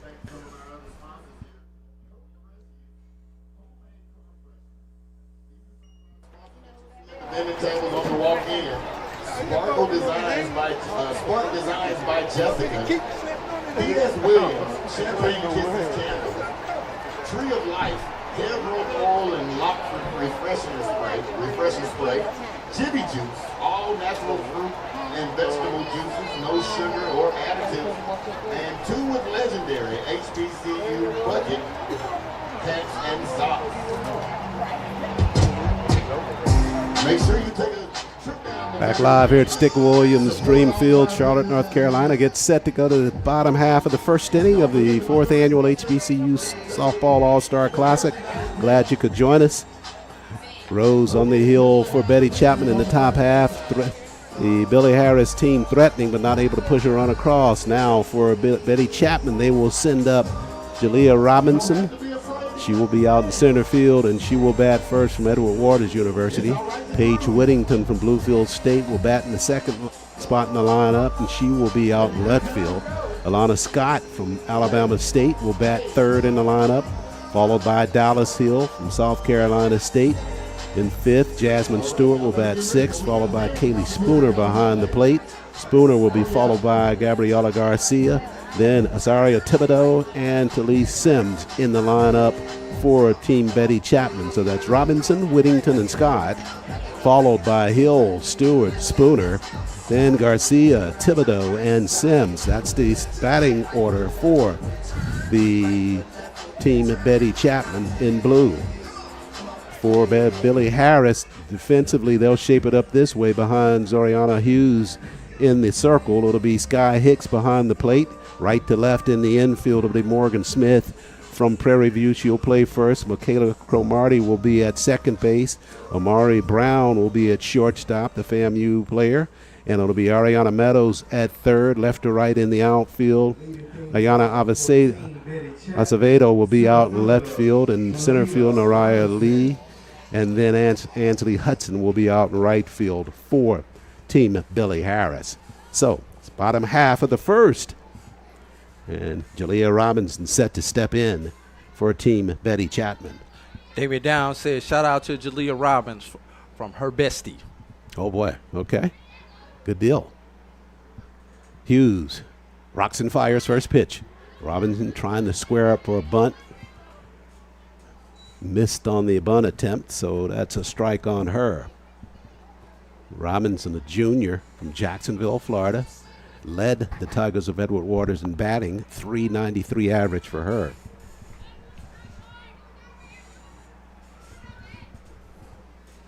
Take a look at her numbers on the screen.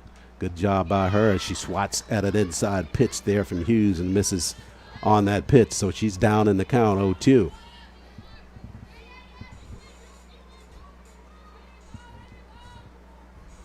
Tight at the corners at third and first. And this one popped off left side and fouled away. Robbins brings speed pressure from she's a gap-to-gap player, as we like to call her. Hits the ball from left gap and left center field to right center field, Charles. And if that ball gets down, she could turn it into a triple real fast. 0-2 count here on Robinson. That one slipping out of the hands of Hughes. Kind of bounced that one up there. Kinda? Just a little. It's hard to tell on the turf. Charles, that looked like a good bounce pass on somebody on the fast break. 1-2. Wish I could have taught that when I was coaching basketball. Chopper, that'll get through the left side, right in between the third baseman, Meadows, and Acevedo at short. So Robinson, good piece of hitting. She's aboard for Team Betty Chapman. Very patient at bat there at the time for Robinson, and she'll be at first base. That'll bring up Paige Whittington. P-Wit is what they call her at Bluefield State. Kind of a coach on the field for them. She was one of the leaders of that team as a senior. You take a look at her numbers on the season, a .461 batting average. That's her highest since her sophomore year, where she batted .500. And that was her goal this year, to try to get back at it, but came up just a few points short with Bluefield this season. So .461 only still gets you Player of the Year, though, at the CIAA. Right? That's all right. That's all. Yeah, you know, sure. Nothing special about .461. No, not at all. Yeah. Yeah. She engineered. She was the engineer at the top of the lineup. Gets on base, steals, scores, changes, defensive alignments. Every time she reaches, the defense has to speed its game up, Charles. Hughes with the pitch. That one off the plate. Robinson off the bag. Now scurries back to first base. Speaking about Whittington on the season broke the single season stolen base record, which was previously at 48. She had 52 stolen bases this year. She also broke the career stolen base record at Bluefield as well. Tries to bunt that time. Robinson on the move down to second. She's there. They loose throw there, and that'll take her over to third base. So Robinson with that speed settles at third after the attempted pickoff at second base. The throw went off the bag, and she was able to take third base.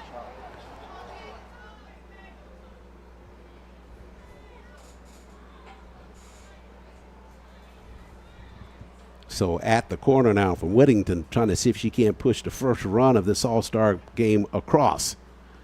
Chops at a pitch there at the corner, and she misses and strikes out. Good pitch there from Zoriana Hughes in the circle for Team Billy Harris. So that'll bring up the shortstop, Alana Scott from Alabama State. Scott, a senior. 340 batting average for Scott. Tied the team in RBI with 41 on the regular season.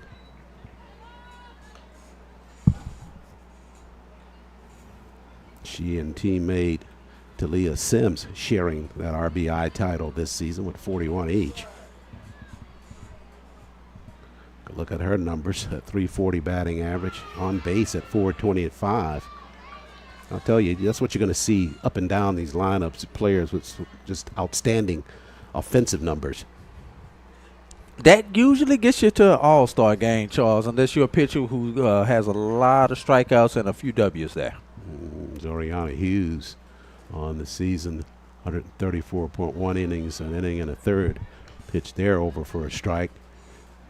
You talk about strikeouts. She had 76 on the regular season for FAMU. Lana Scott, complete offensive profile from the middle infield. She can drive the ball, steal a base, and extend an inning. Second team all SWAC shortstop there, Charles. Beg your pardon, counts 2-1 on Scott at the plate. Now 3-1 after that ball's off the plate. So Robinson at third base. Just one down here. Good scoring opportunity here for Team Betty Chapman as Scott displays a good eye at the plate, and she'll be aboard on a base on balls. So now runners at the corners. So, Charles, I wonder what kind of first and third play that they had a chance to work on in their 1 day of practice. I don't know. Good soft drinks, probably. Yeah, this is just a time for these players just to get in here and relax. Probably did a little bit of stretching, probably not much more. That pitch there on the inside as Dallas Hill has to back out of there just a little bit. Hill, the home run derby champion. She may be a freshman, but she has a senior bat in her hand there, Charles. 402 average and 50 RBI on the season for Hill. Swings at that pitch. She's late on the pitch, fouls it off right side. Yeah, the MEAC Rookie of the Year power numbers from a first-year player, and we saw those earlier today, Charles. And she's probably one of the most impressive young hitters that we have in this game today. I couldn't agree with you more. Right now, count even at 1-1. One down here in the bottom of the first. Runners at third and first for Team Betty Chapman. And, Charles, I need about 15 minutes so that sun can get out my one eye that I have over here. That sun's just catching one eye, Charles. Oh. The other one is good, you know. Chopper to the second. They're going to flip it there. They'll get the lead runner at second, but that allows Robinson to score from third. They will pick off Scott on our way down to second, and Hill will be aboard, legging that out at first base. Broke up that double play with a good hustle down the first base line. So it's Team Betty Chapman that scores first, though. Robinson on the bounce ground ball to the second baseman, able to clear home plate after she singled. So two down, bottom of the first. And at first base, Dallas Hill, she'll get credit for the RBI.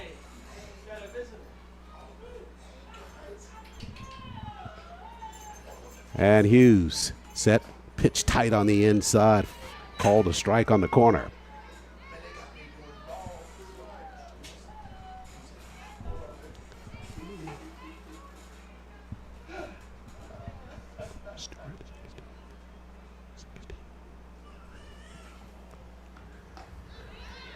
That pitch high in the zone by Hughes.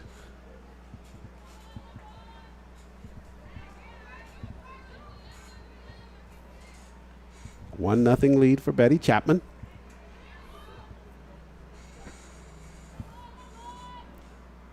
Hughes trying to limit the damage to that. That pitch tight on the inside, having to back those knees out of there just a little bit is Jasmine Stewart.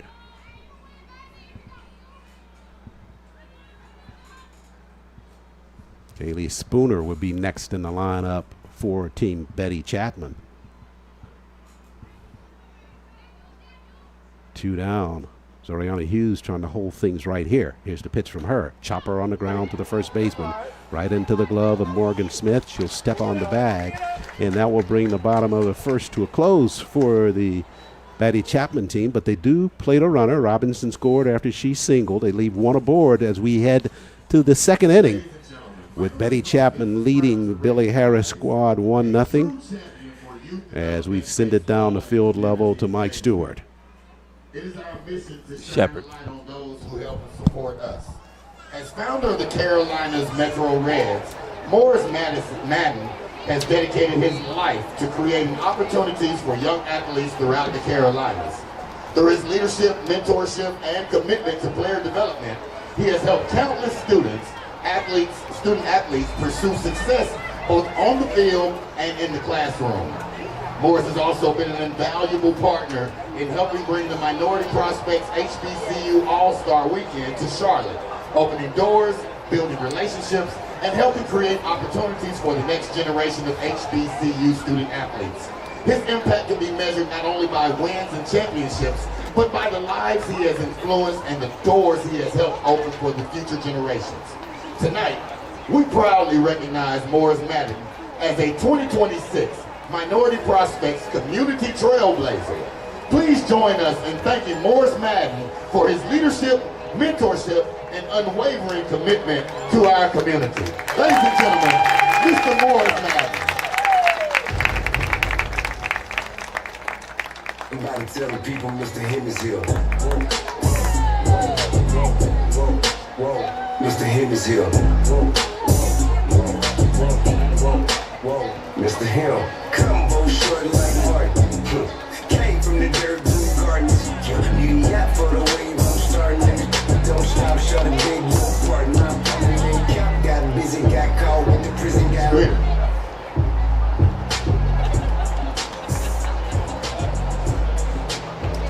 Somebody go get the ball for me. Just throw it down.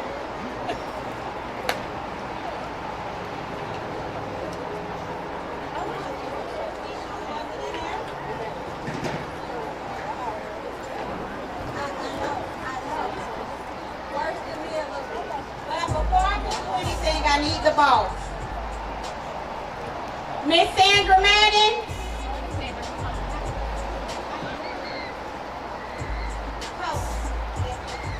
First and foremost, we would like to say thank you, especially for Minority Prospects and our love and keep helping hands.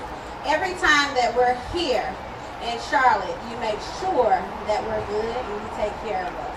So on behalf of MVP Helping Hands, we just want to make sure that we acknowledge you and the boss, Miss Sandra, for everything that you do for us, because for you guys, it's more than a game. I also sent you all by email a couple massages. So after this weekend, because we kind of worked you guys, you have to relax. Thank you so much. We appreciate you.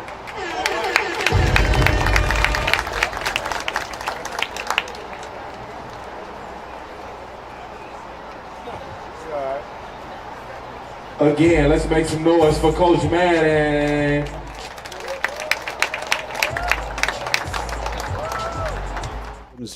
Dreamfield gets set for the top of the second inning. Congratulations to Morris Madden, co-founder of Knothole Foundation here in Charlotte, and part of the reason that this classic is taking place here, getting a Trailblazer Award in between innings.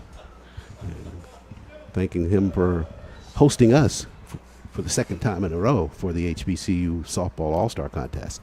Top of the second, it'll be Angeli Hudson to lead things off for Team Billy Harris.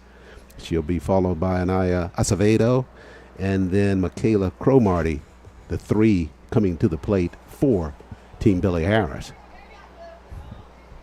Count already at 1-1 on Hudson. Tiger of Savannah State.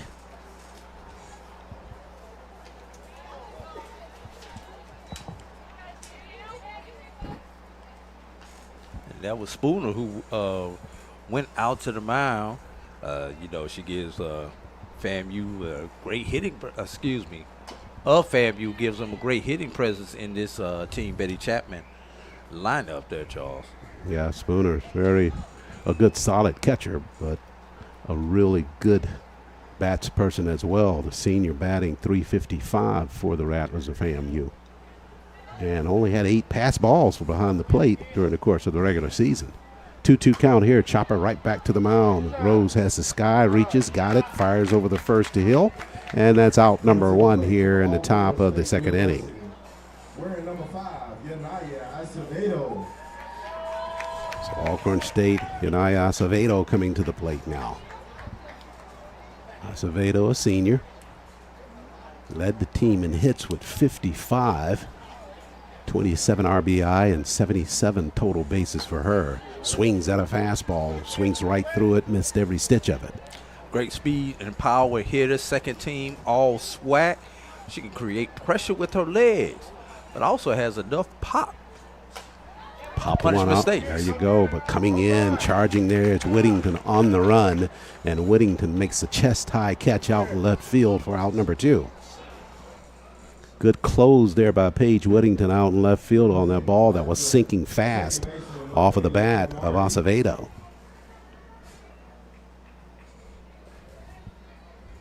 So that'll bring up the second baseman, Michaela Cromartie.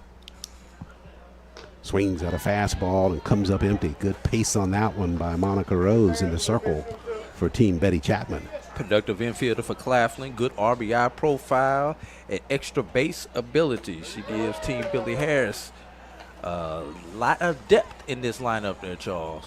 She's going to have to go deep in this count, though, because she's down 0-2 to Rose. Rose rocks and fires, change up, and she got her on 3 pitches.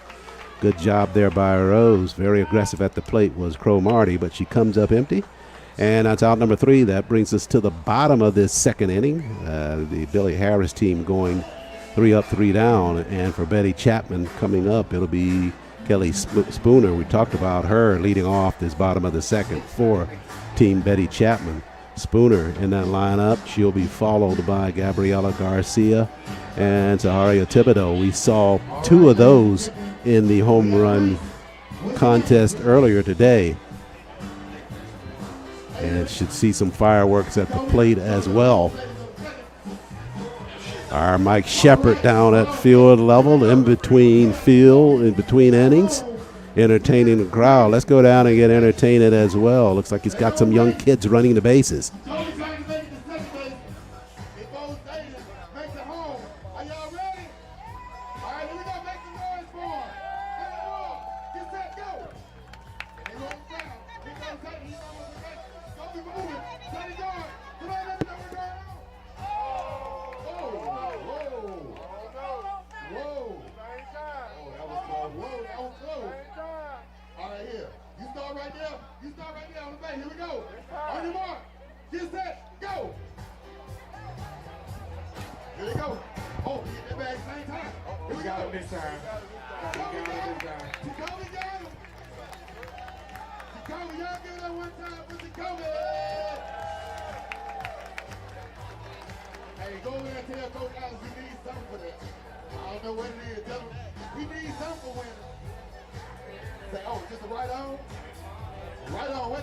Now on the mound, Samantha Smith from Florida A&M University.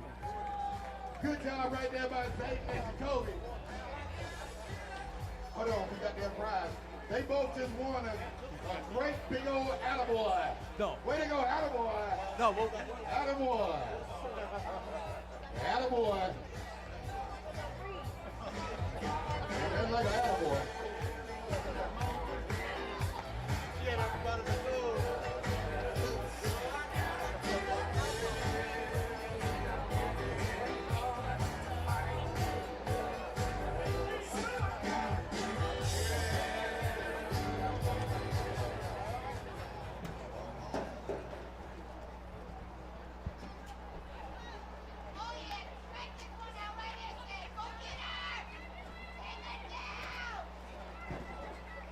Stepping up to the plate from FAMU, facing her teammate, Keely Spooner. We're back live here at the 4th Annual HBCU Softball All-Star Classic here in Charlotte, North Carolina, Stick Williams Dreamfield. As we head into the bottom of the second, 1-0 lead for Team Betty Chapman. They're trying to add on here in the bottom half of the second with Kaylee Spooner at the plate to start things off. And joining us in the booth now is a Community Trailblazer Award winner that's just recognized in between innings. And that's Coach Morris Madden here out of the Charlotte area, drafted by the Los Angeles Dodgers in 1987.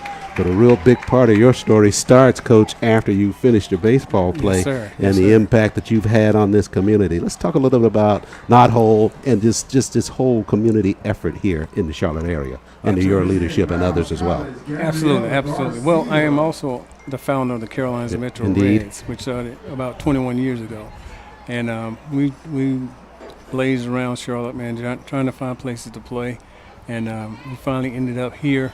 Had a like-minded person that we partnered with, and we had Youth Over Chance Foundation and the Carolinas Metro Reds came together and started the Knothole Foundation, which is the owners of this facility that you see right now. Mm-hmm. You started your comments. I was going to get into the Carolinas Metro Reds and the baseball and softball organization. Let's talk about the focus of that in terms of what was the impetus for you to start it, and where is it right now in terms of where you like to see the growth continue? Absolutely. So in 2006 is when we actually started. I had just moved here 6 years before that, and our house caught on fire. And when it did, people that cleaned our clothes, right next door to it was a facility that actually cleaned the clothes, and the facility was a baseball instruction facility, so I decided to go in there. Make a long story short, we went in there and I started to partner with the guy that owned the place. So Thibodeau up to the plate now. We had a ground out to shortstop right there, gentlemen. And then we started doing instruction there, and then we noticed that there was a lot of African American kids that came in to play with us and then get instruction. We developed a league.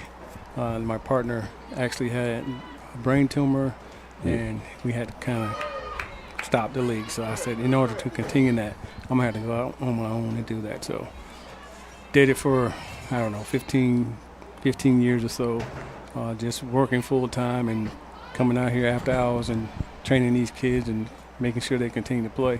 The focus is to make sure that our black kids have an opportunity to play and continue to play and enjoy the game. We came from just 2 coaches back then. Now we're up to like 12. My coaching staff has over 100 years of professional baseball experience. So that's where we are right now. And it all started with just trying to improve play among our African-American kids. Thibodeau with the infield single right there. Taylor Sims at the bat now, playing third base for Team Betty Chapman.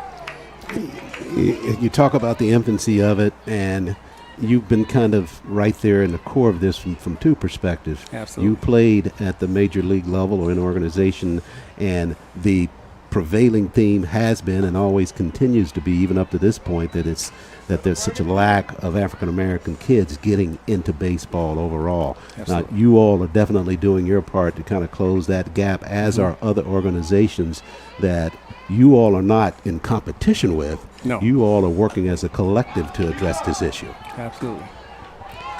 As we have our third out of the inning, Hudson grounds out. Sims grounds out to Hudson, who tosses it over to Smith for the third out of the inning. We're going to stay right here during this half-inning break, gentlemen. Indeed.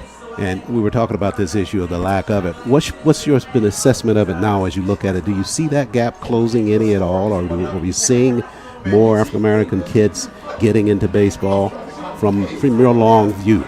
I think what we've actually seen is there's more of an intense level of people that look like us trying to make sure that kids continue to enjoy the game of baseball from the African American perspective. Back when I played, it was 18% African Americans in the major league. Now it's down to like 6%, and even in college it's at 3%. We're trying to make sure that we figure out what's the reasoning behind that. Why are our kids not playing baseball, being that it has such an influence on the history of of our culture. So we're finding that there's just so many things out here, and the biggest thing is just can't afford it. So we're trying to find ways to make sure that they have a beautiful place to play, they have instruction to get better, and actually can afford to play. So we just depend heavily on sponsorship. So that's been helping us over the years, and we've been doing what we can to continue to make these kids play. You just hit on an area that I was just going to ask you about, and that is the importance of sponsors in terms of being able to help with that mission, because it comes down to dollars and cents as to a lot of reasons as why our kids are not playing. Absolutely. Chance for you to here at this point thank anybody in particular in terms of sponsors that have been there with you for a while that you want to at least share that it's kind of a partnership to this point. Yeah, one of the things that I've learned, we were fortunate enough to have some independent people that were sponsoring our program, and we came to a point now this year actually that we lost a big chunk of that. One was to death, and the other one just decided that he wanted to go another route. So now we're out every day fundraising, trying to find opportunities for our kids and making sure that we can continue to do or sustain what we've been doing. But it's getting a little harder that we don't have those sponsors that were always there for us. Yeah, it's always a challenge anytime you have a mission of this sort, that it's got to be the right sponsor to kind of help you out and kind of buy into that mission. Yes, sir. But you've been doing this for quite a while. I know, sometimes your energy levels can be higher at some points and lower at others, but we certainly want you to try to stay in this fight because of the results that you and your cadre of partners have created up to this point, and to continue to make that impact, particularly what we've seen here in the Charlotte area just for the amount of time that we've been here. Yes, and with the inclusion of these young bucks, I call them, from minority prospects, they're actually high strong. Our kids love them. They're idealistic, and our kids are really enthusiastic to be a part of what they're trying to do. We know that we have an uphill battle trying to compete with some of the people that come through here, like I don't want to call no names. I got you. That's okay. But that's where we are. We're trying to find innovative ways to make sure that we are on the level that they're on, and make sure that our kids have the opportunities that they have. Well, I can certainly say, just from the role that we're playing in the booth, as well as with the representatives from minority baseball prospects, that they are certainly appreciative of what you do as an individual and what you do in terms of welcoming us to the community as a part of your overall mission. Absolutely. It's just a pleasure to have you all here. And hopefully one day we're going to have something like the Kannapolis Carnivals up here, and we have the baseball here as well. So, yeah, but I know that's just being opportunistic right now. Well, that's okay. Nothing wrong with thinking large, that's for sure.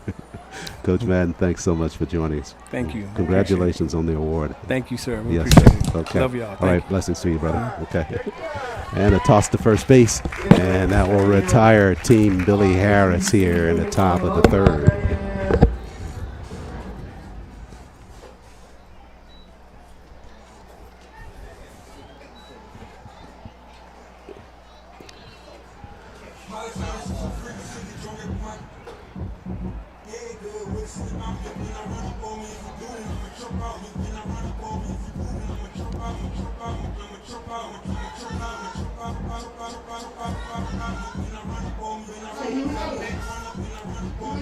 I don't know.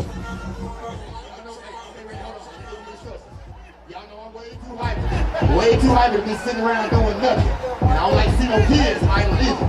So what we got is a relay race right here. Y'all gonna come down to me, go back, touch the partner hand. And they gonna come down, go back, touch the partner hand, come down, go back. Here we go, on your mark. Get set, go. Here we go. All right, here we go right here. All right, go back, go back, go back, go back, go back. All right, touch. Go. All right, get it. Here we go, Mr. Nerd. Here we go. Oh, he bang. Oh, the winner. Left side is the winners. Y'all give him a round of applause. Give him a round of applause. Now pitching from Bowie State, number 23, Sydney Seals.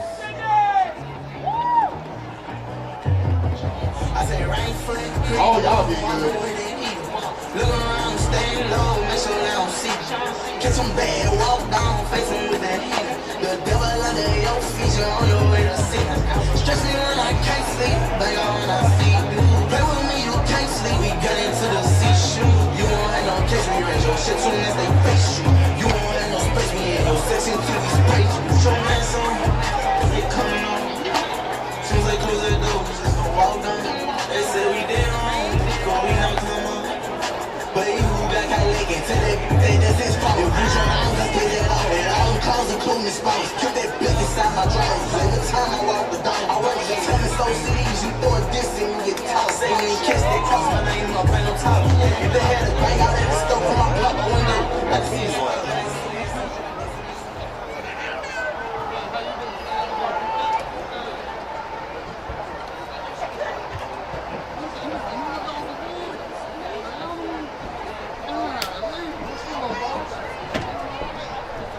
We head to the bottom of the third now. Beg your pardon. Now batting from Tuskegee, Kenya Tatum. They have Kenya Tatum listed, but Tatum's not playing in the ballgame. It's going to be Kwame batting for Betty Chapman in that lineup. Kwame, a late addition to the lineup. And on the mound now for Billy Harris as that rotation flips for them at the hill. It's Sydney Seals from Bowie State. So Seals with her first opportunity in the circle, a sophomore. 3.57 ERA for Seals. Molly Kwame, she's called Kenya. What's her number once again? And Seals with a pitch on the corner, but that one's called a strike there. So Perfect, thank you. That's Molly Kwame up back right now, number 1. That's what he told me. I thought I remembered. So count 2-1 now to Kwame as Seals trying to see if she can't get her to chase, and she did on a good change of pace and a strikeout there. So Seals retires Kwame on the strikeout. One down here in the bottom of the third. And this is always a challenge. Keep it up with these subs to win these type of games, Charles. And we're getting into the middle of it right now, though. We'll try to make this number out as they make that first substitution of plates. They got Robinson showing, so she's still in the lineup batting for Team Chapman. And Jalea got on a base hit her first time up, eventually came around to score the game's only run at this point.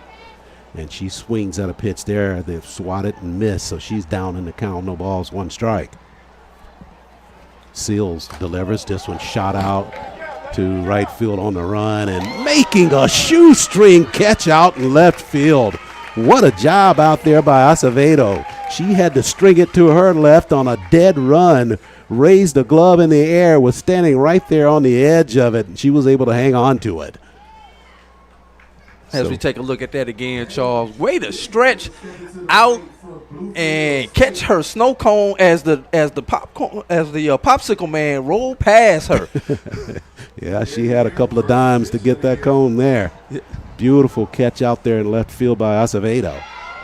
And this is Whittington, her second trip to the plate, struck out the first time and falls behind here. No balls, 1 strike. How about the catch by Acevedo? Beautiful.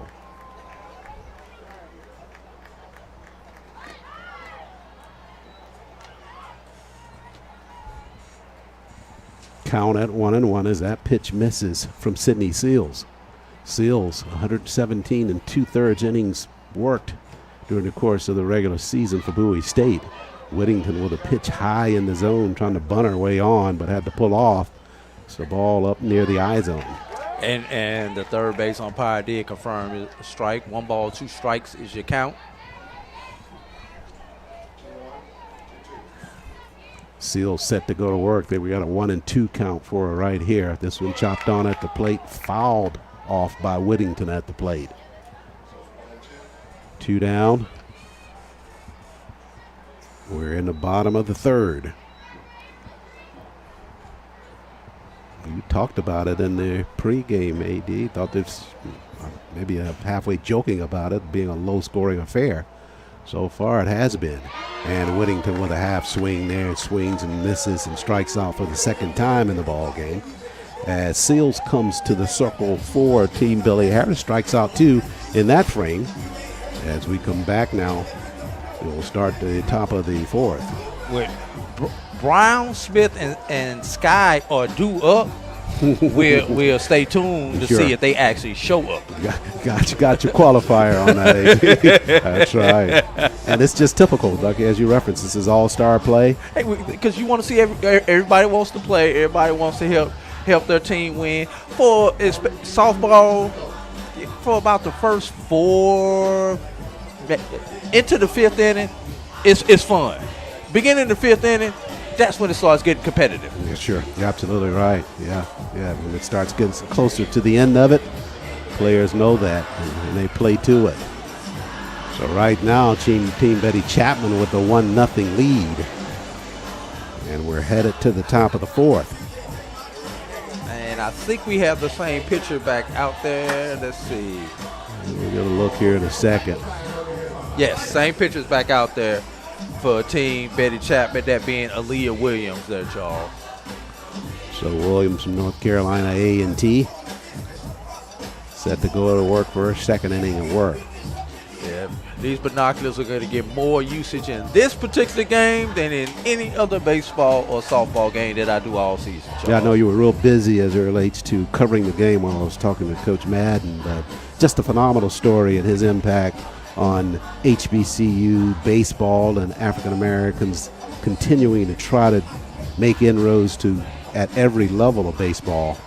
Just labor of love, and just so well needed as it relates to that dearth of players.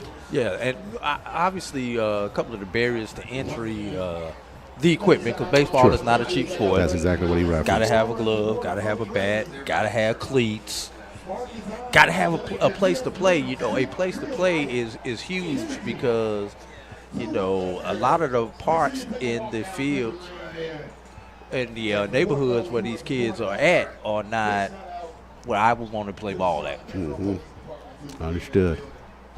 And that's the beauty of this park that we're in now, that they have the entire Charlotte community rallied around this park, being in this neighborhood to try to create a good environment for kids to play. Wait a minute. Time out. Sydney Seals is batting in the number 3 spot now, but she's already in the lineup in the number 6 spot, so they made a double switch somewhere, and it did not tell me. Well, don't get uptight about it. We'll work. Oh, trust me, I'm not uptight about it. We're going to work our way through it. So we just got to figure out. Seals was pitching, so she will bat here and likely go right back to the hill, as you referenced, after this bat. We just got to figure out who's batting in her Well, spot. you had her at Amari Brown is where you thought it would start. So So we'll see. And likely Brown will come back in there in the next rotation. That's how they kind of rotate it out in these all-star ball games.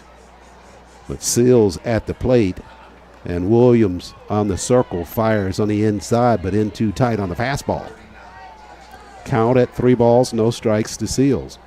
She struck out 2 in the bottom half of the 3rd, trying to get aboard here to start the 4th for Team Billy Harris. There's a pitch there on the corner for a strike. So count at 3-1. That looked like that 3-0 deep and wide strike. As long as it don't bounce, I'm gonna call it. You'll get it right. Seals 302 batting average on the regular season. Good change up there on that pitch, and that's over for a strike from Aaliyah Williams.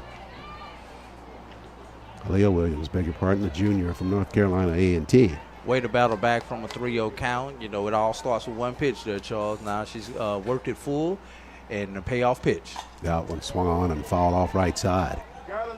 Williams on the season, 3.24 ERA, 8 wins, 9 losses on the season. 30 appearances over the course of the regular season, 136 innings worked for the junior. She's from Savannah. And the lights are on here at Stick Williams Field.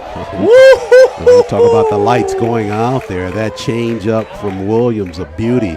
And going back to the bench laughing at Sydney Seals because she knows she was way out in front of that pitch as you take a look at the replay. Boy, that was the Bugs Bunny right there, Charles. Man, somebody get some Listerine because that pitch was nasty. Yeah, Seals went to the bench laughing at that one.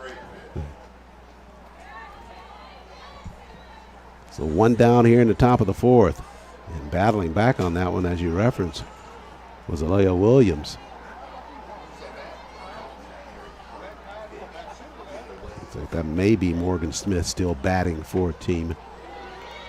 Oh, beg your pardon on that. That's Samantha Smith. Samantha Smith with the bat. So we trade one Smith for the other Smith. Mm-hmm.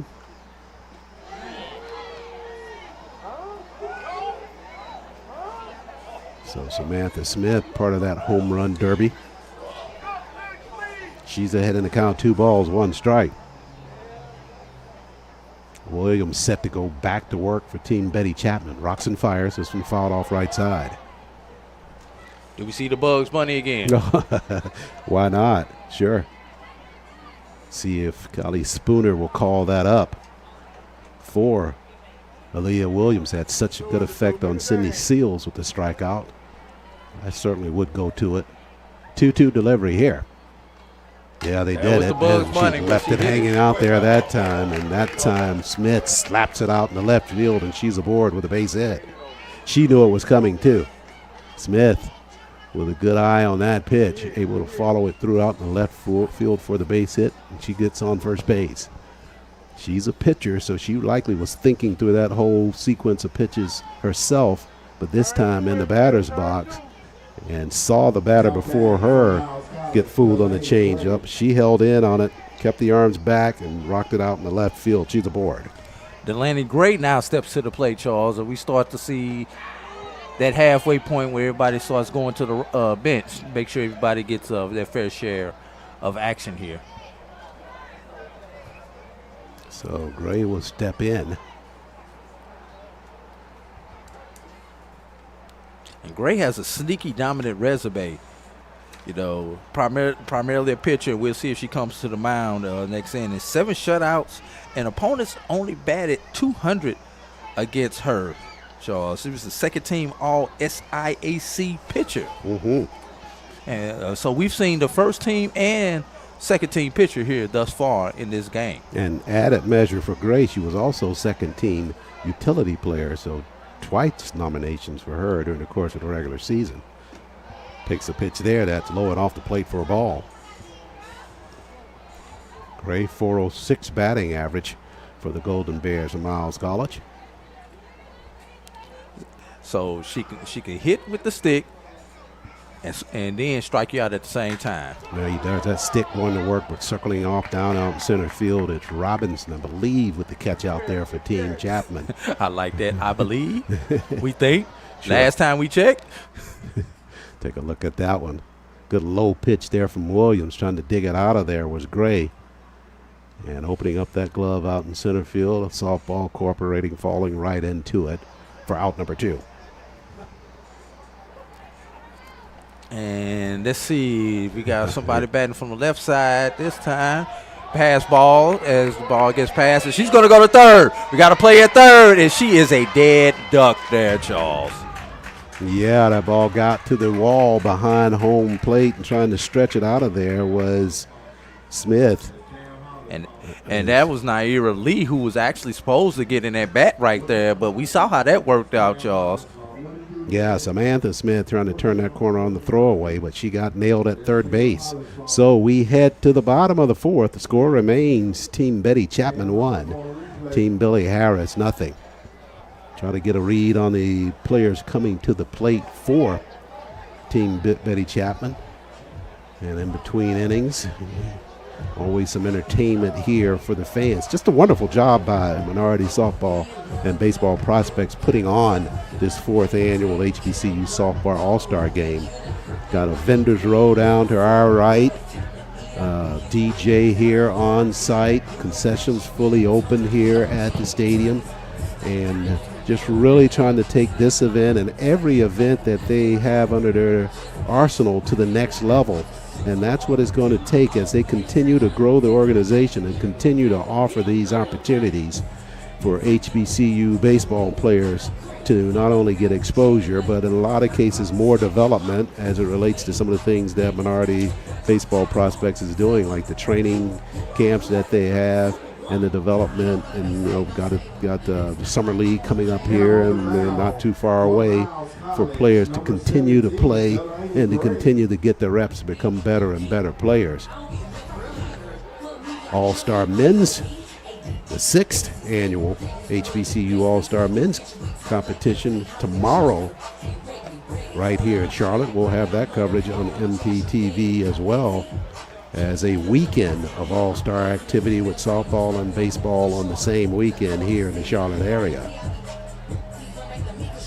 So on the mound now for Team Billy Harris. I think they do have a new pitcher in there now. They do have a new pitcher in there, and I'm trying to set the rest of the defensive line up. Delaney Gray on the hill or in the circle.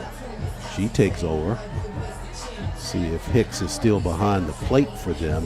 Don't believe it is. I think they got a new catcher back in there now for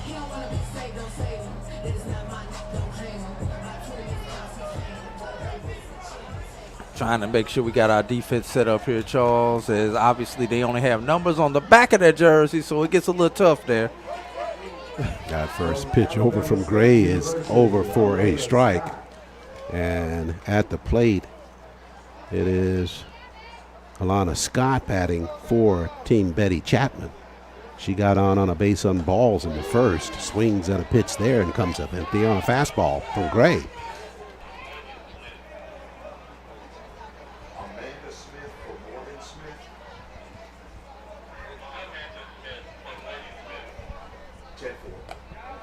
That pitch off the plate by Gray. And we've got Samantha Smith over at first base there, Charles. Yeah, she was the one. She was thrown out at third base that last half inning. That pitch in tight and nails Scott there, as she had to turn away from it, but she'll be on board with hit by a pitch there from Delaney Gray. Gray trying to go in tight on that pitch and got too tight on the inside, and as a result, Scott is down at first, hit by the pitch. And looks like it's going to be Dallas Hill batting in the lineup. Yeah, she batted the first time around, struck out. She'd like to make amends for that here. Looks like they're trying to give them like 2 at-bats apiece and then let them play after that. Gray rocks and fires there as Hill takes a look at a fastball on the corner for strike one. Talked about Hill as a part of the home run derby, actually winning it. Just a freshman from South Carolina State. 50 RBI on the season for her, 91 total bases. Leans back on a changeup that's up and out of the zone for a ball. Scott at first, she was hit by a pitch. Hill trying to pick her up now. Delaney Gray rocks from the circle and fires. Curveball missed low and off the plate for ball 2. Knight slowly creeping into the Charlotte area. End of an outstanding day. That pitch closer to the zone and called a strike. Hill was taking there, but that's an excellent pitch by Gray. That'll take it to 2-2. This one popped up. It'll get out of play, though, wide of third base. And they'll reset it just beyond the Betty Chapman dugout. Or beg your pardon, the Billy Harris dugout to our left. Team red, team blue. So Hill will step back in now. Gray ready with the pitch. Change up inside and tight. That'll take it to full at 3-2. Scott was hit by the pitch. Hill would certainly take a walk here on a 3-2 if it's not to her liking in terms of the pitch. Gray, this one popped up on the infield just off the field of play in foul ground and squeezed there by Samantha Smith, the first baseman. They throw it back to first base, and they caught the runner leaning there, and they got her picked off at first. Scott was off of the bag, and after the catch in foul ground by Smith, she just turned and fired to the covering second baseman, and Scott was picked off. So a double play the interesting way that time for defense Billy Harris. It will be 3-4 put out on that play. Actually a 3 unassisted and a 3-4 put out. So 2 down here now. A threat avoided here so far by Gray on the mound with some good help from the first baseman, Samantha Smith. 1 ball, no strikes. Gray set to go back to work. This one swung on at the plate, fouled straight back. You know, Charles, you always come to an all-star game and expect the unexpected. That definitely goes down as the unexpected on that double play right there. Went from foul ground to an out at first base. As Jasmine Stewart's in there at the box. And I think that's because we're pre-competitive there, Charles. That's the only reason that somebody even makes that throw. Yeah, and you talk about competitiveness. You talk about Scott being picked off. She was trying to get that little extra lead at first base and got caught there. So it goes both ways, you're right. But good heads-up play there by Samantha Smith after that catch. Just in front of the Team Betty Chapman dugout. 2-2 delivery here, swung on and got a piece of that one, did Hill, to stay alive. I beg your pardon, Stewart, to stay alive.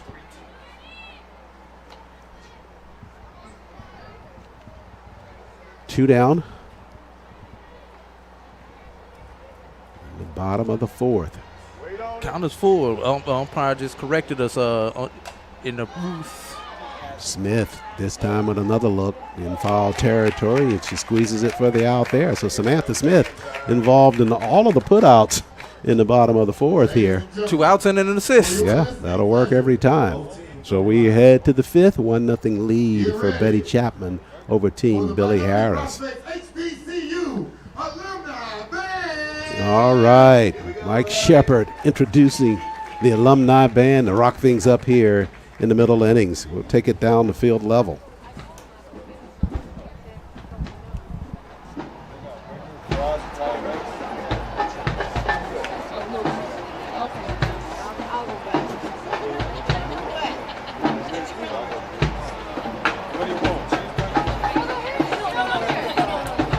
Okay.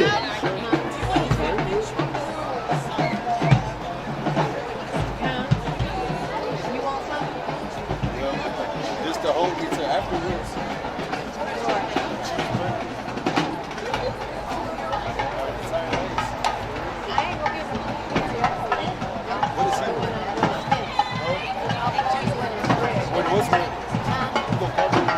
You going down? Oh, okay. You want to see? Probably a hamburger. Mayo? Mayo? Mayonnaise and ketchup. You said you want fruit? You want it?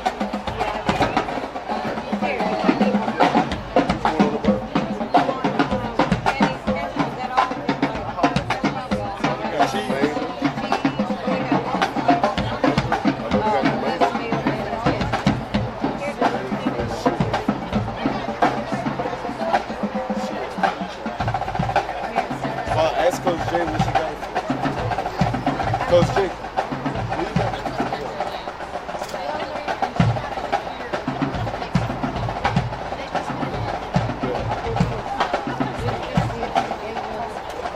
It's not famous in Good.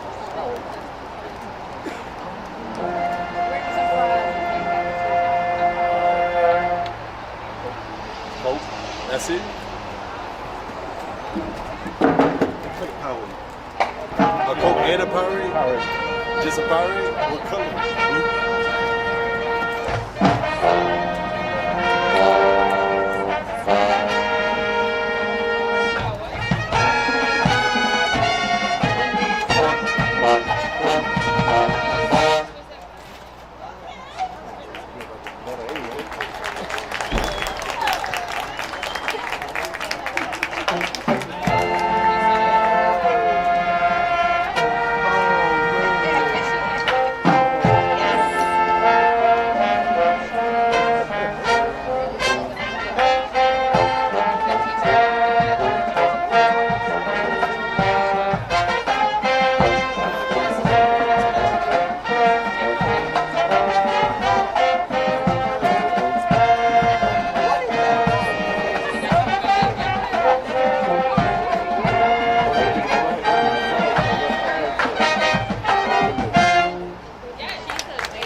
I don't know what come out of it.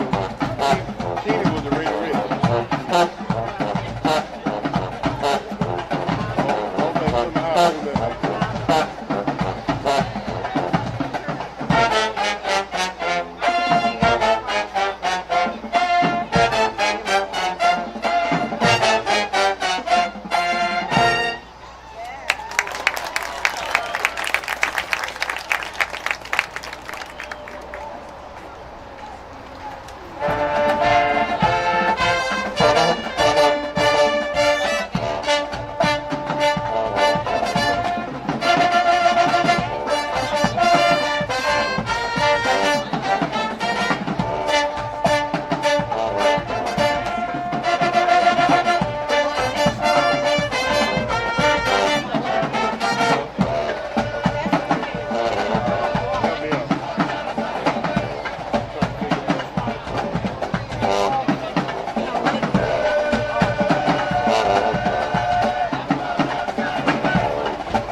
The Minority Prospects HBCU Alumni Band. Y'all give it up one time.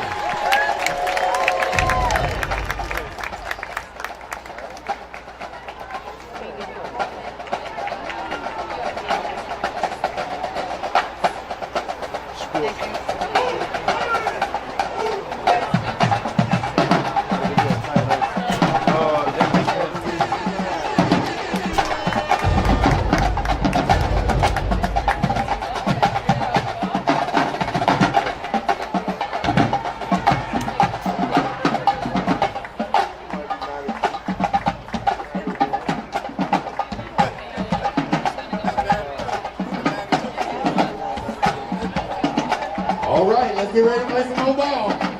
Marie, they don't mind you, son. And they had 3 more extra band members than what we had last year with his name. Hey, they do their thing though. They did their thing. I don't know if they like the 30-30 though, but the 30-30. Y'all give it up one more time for the Minority Prospects HBCU Alumni Band. Yes, indeed. Yes, indeed.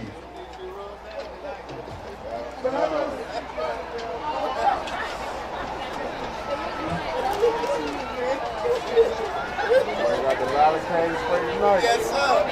to the game.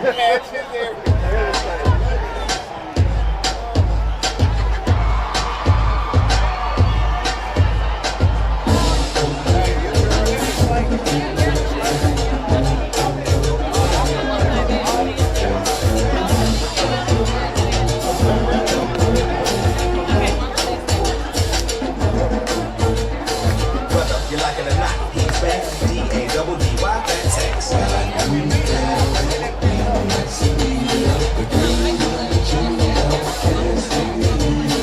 Sharp as attack like I just left church. Sharp as attack when the shit won't work. And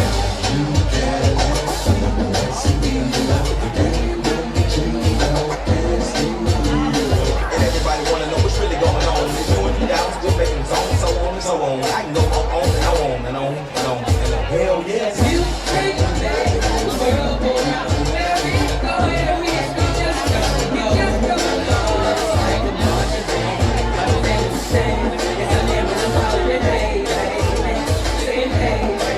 Yeah, we're still rocking here. 4th annual HBU Softball All-Star Ball Game.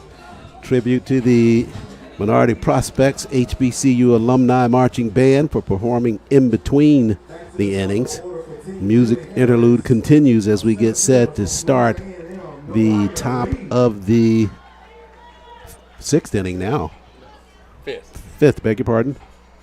And at the plate for Team Betty Harris, got a new battery coming in there. We'll check that batter at the plate once she steps back in. But on the circle is Mackenzie Fitch pitching now for Team Betty Chapman. And Looks like that's still Lee in the batter's box Mariah there. Lee, yeah. 1-1 on the count as Fitch set to go back to work. Mackenzie Fitch, a freshman, SIAC. And this one chopped up the middle, found some eyes, and that's a base hit for Lee, right back up the middle where the pitch came from, so she's aboard. And we're talking about Fitch. She was the SIAC Pitcher of the Year as it relates to relief pitching, and she was also named first team all-conference as a result. So she comes in with an ERA of 2.2 into this all-star ball game. And this one down to the second baseman. They may have two here. An errant throw to second base, though, and turning the corner is Lee. They're going to send her to the plate. Lee's going to score from there and down to second base. And now we're tied at 1-1 after the errant throw from second baseman. And that was Tania Gibbons, who actually was at the plate there, Charles. Actually, I got Meadows replacing her. Gibbons was just announced right in between innings that it was Meadows that was batting for Gibbons. That trip up, AD. I know you didn't have that because we were in the break, but it was Meadows there batting. So she's down at second, and across the plate is Lee to tie the game at 1 each. Just like you referenced, AD, late in the ball game, things starting to amp up a bit.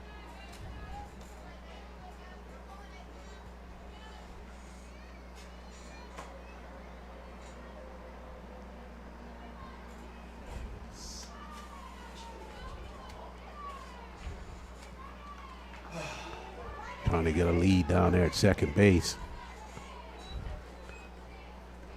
I think you're right, AD. Looks like that is still Gibbons out there at second base, though.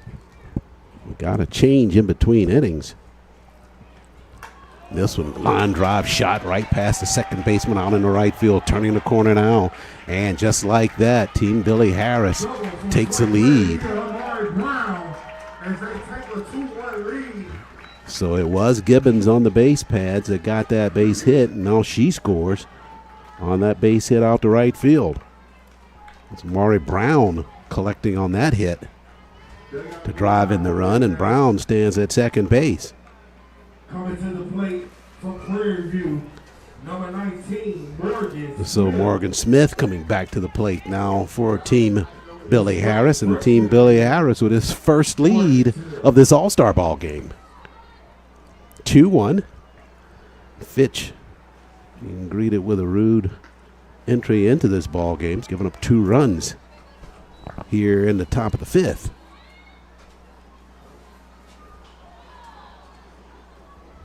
flew out to center field her last time up, or I beg your pardon, struck out her last time up. First time up, flew out to center field. Fitch off the plate there with a ball.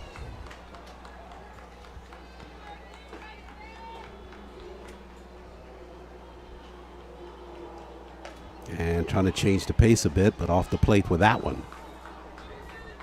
No, I beg your pardon, that was called a strike. Yep. So the count now at 2-1. Umpire just a little bit late on that signal indicating a strike, but it is 2-1. Nobody out, top of the fifth. Now that one's called a strike on the corner, so Fitch evens the count at 2-2. As Brown stands at second base for Team Billy Harris, trying to see if she can't get pulled across. That pitch off the plate, and the count goes full at 3-2 now.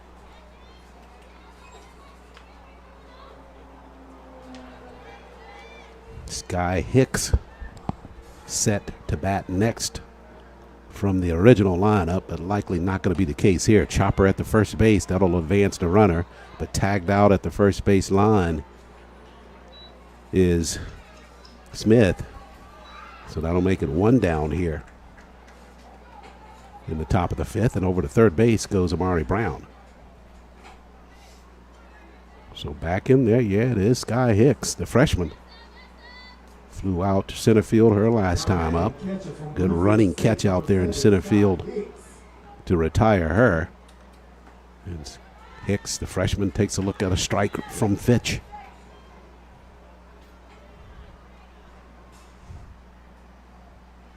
She had her real breakout moment. I asked her what was her biggest moment of the season, and Sky said it was when she had the two-run homer and she grounds this one to second base. That'll be enough to get a run across there. As Brown works her way across the plate, and Hicks picks up the RBI.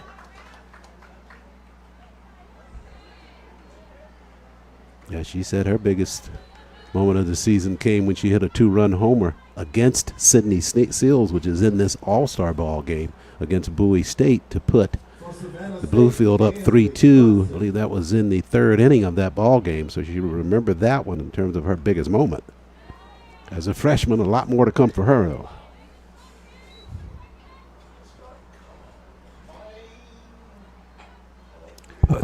Hudson batting for the first time today, Charles. Steps off a ball inside. 2 down. And it's a 3-1 lead now for Team Billy Harris. All the damage done here in the top of the fifth. Hudson from Savannah State. Good change up there on the pitch from Fitch. Over for the strike. 446 average, first team all SIAC outfielder there, Charles.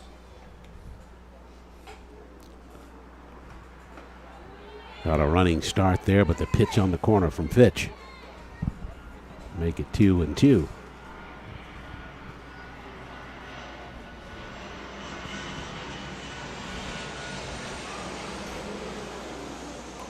Chopped on at the plate, fouled there by Hudson. Hudson, 41 runs scored on the season. Total bases of 69 for her.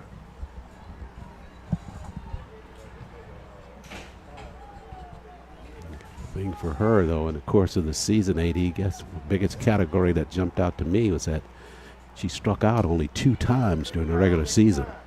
To this second baseman, flip over the first. Yeah, good legs down that first base line. Not able to beat it out, though. But the top of the fifth comes to an end, but not before Team Billy Harris pushes 3 across. As you take a look at that play down the line, and we head to the bottom of the fifth with Billy Harris taking its first lead of the ball game. They lead at 3-1 over Team Betty Chapman in this All-Star ball game. Cotton.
DJ, stay ready, taking us to church with that Melodies from Heaven. So since we're gonna be driving home during church time, Charles, so you got a pass for this Sunday. Oh, good. I'll just take that record with me.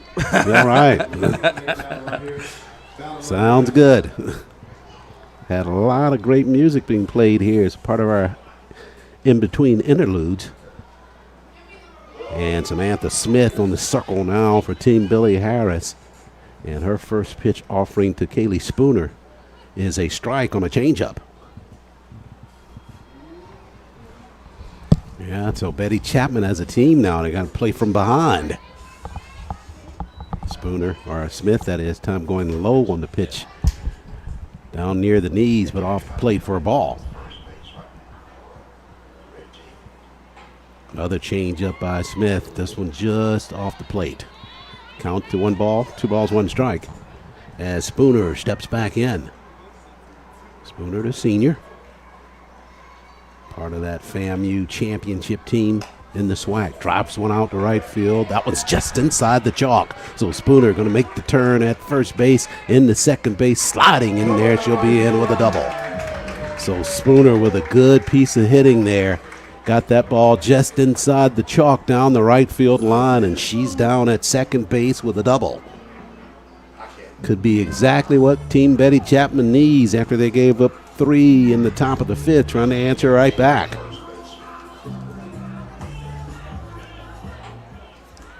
And right field. And right field. Gabriela Garcia set to come back to the plate. And they'll sub for Spooner on the base pads. Looks like it'll be Whittington running for her.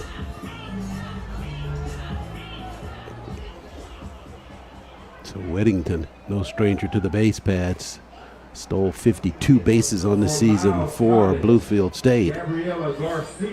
Garcia at the plate. In the circle, Smith rocks and fires, swung through and missed by Garcia. Good fastball there from Samantha Smith to start this sequence off.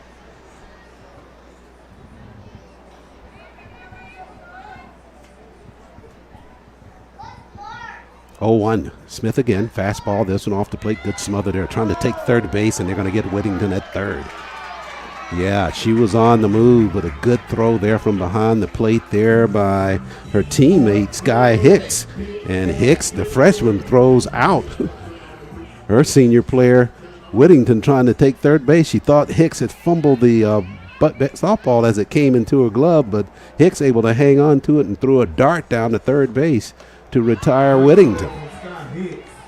So that's something that Hicks is going to remember even into the offseason. When I was talking to her yesterday, I asked her, who were some of your influence players? And she said Paige Whittington. She was such a leader to that young squad at Bluefield that Hicks was just enamored by her and just really respected her.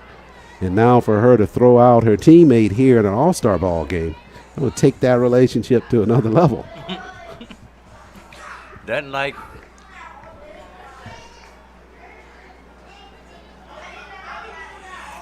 your teammate having bragging rights on you, Charles. No, sir, you're never going to live that one down in the dugout. Not at all. They'll talk about that 30 years from now. Try me if you want to. And Whittington very complimentary about that young squad at Bluefield. When I was talking to her and yesterday as well, saying that they really turned the corner in terms of their growth and maturity. She had the nickname, in addition to Peewit, of Coach Dub. It was really an influence on them, like a second coach to that young team at Bluefield. This one at the plate was fouled back by Garcia. So base pads are cleared now after Whittington was picked off trying to steal third base.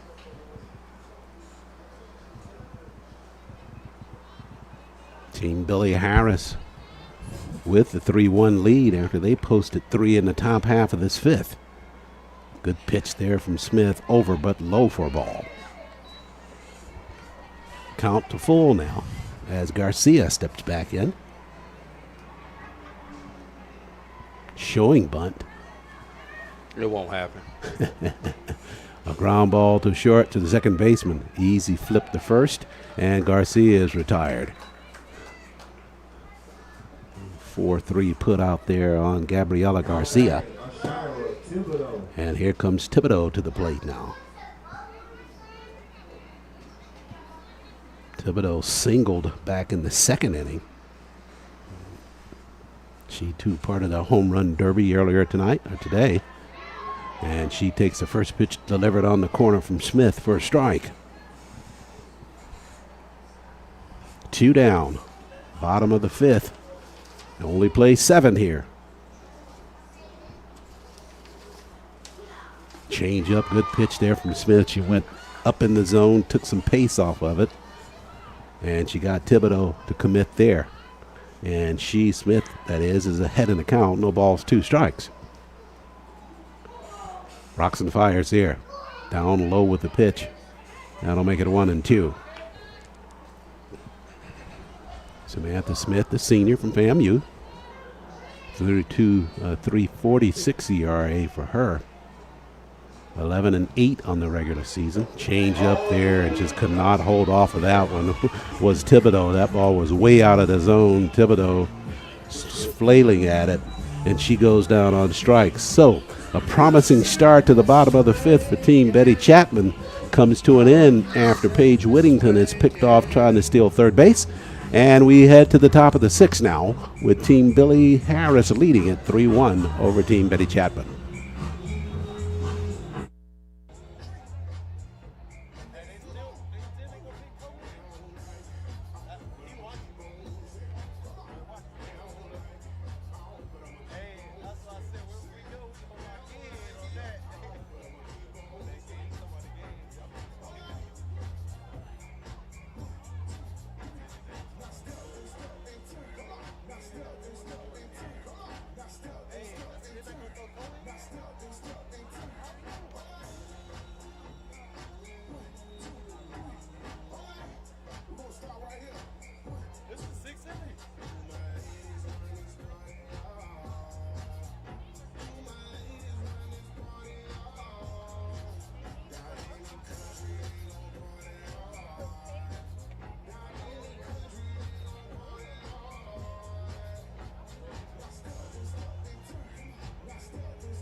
We head into the top of the 6th of the 4th annual HBCU Softball All-Star Game. We're live from Stick Williams Dream Field here in Charlotte, North Carolina.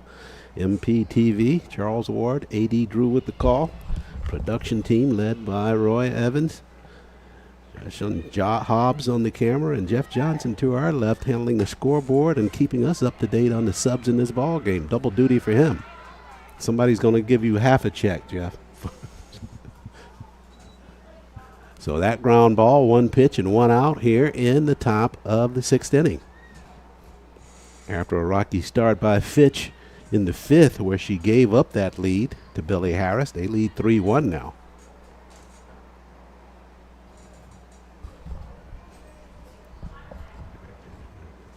Trying to get a lead on the batter here as a Fitchman pitch. Is that Atlantic Gray? No, it's not. Well, it looks like Michaela Cromartie, I believe, down the line, but she's retired. So Fitch going to work real quick here. 2 pitches and 2 down. Let's see if I can get a read on that. I believe it was Cromartie at the plate that time, AD. It's 2 down here in the top of the 6th inning. Fitch going right back to work. Fastball over, but low for a ball.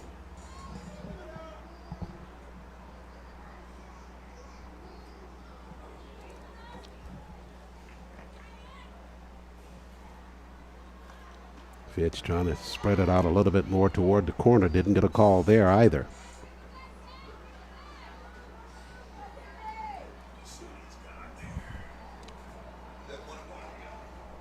Trying to get a bead on who the batter is. Yeah, been tough trying to spot it, and night's falling as well. Those dark red jerseys for Team Billy Harris. Yeah, the numbers don't exactly say Yeah. statistician's best friend. Yeah, I got some colorful numbers on the back of the jerseys as well. Actually, a couple of patterns in that number. Looks like that's that number 11. I think it's Morgan Smith, but I don't think they have an 11 on here, so I think. Okay, go ahead. Then you got Morgan Smith for Yanaya Acevedo. Yes, that was Smith there. Line shot to the shortstop, can't field it, and that'll roll off toward third base. And aboard now 2 runners for Team Billy Harris. So that was Smith on the previous bat to get on board. And then coming here after her is Meadows. And then you got 2 aboard here with 2 down. And a chance for Team Billy Harris to add to their 3-1 lead. Running bunt down to the second baseman, throw to first, not in time. Legging that one out down the line was Anaya Jackson, the senior from Claflin University.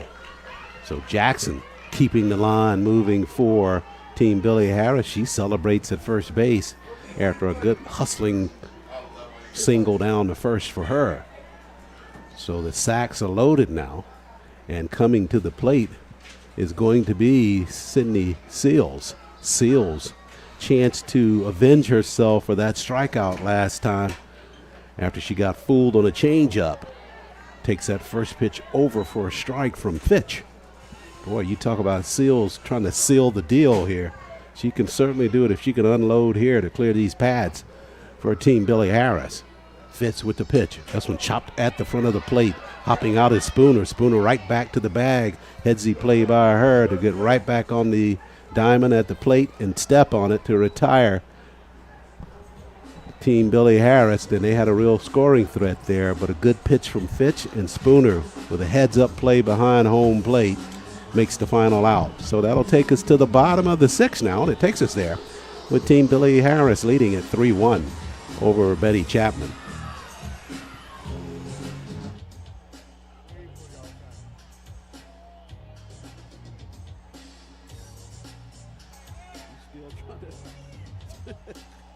Good luck. I can get the play. I just don't know if the right person is making the play.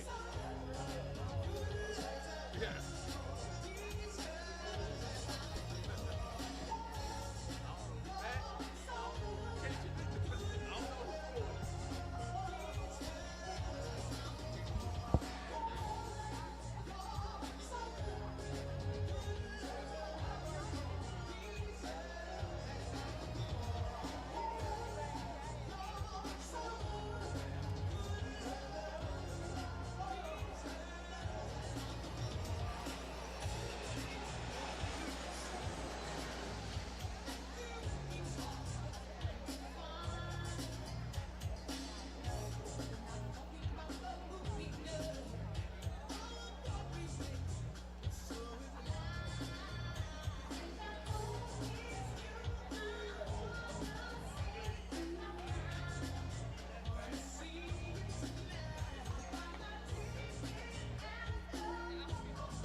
They gone now, ain't they?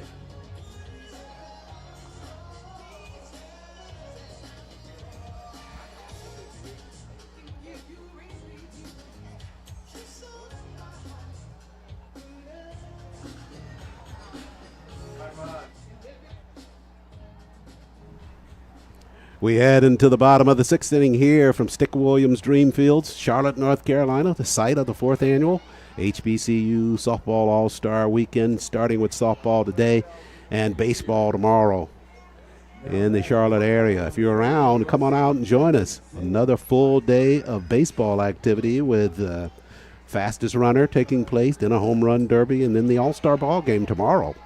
We got the coverage on MPTV, but we'd love to see you in the house as well. Charles Ward A.D. Drew with the call. Sydney Seals in the circle for Team Billy Harris. Trying to close out her 2 innings of work in this all-star ball game. And at the plate is Talise Sims for Team Betty Chapman, trying to get something going here in the bottom half of the 6th. Seals rocks and fires. Good change up by her. And Seals went around on a strike. So she's down in the count, 1 ball, 2 strikes.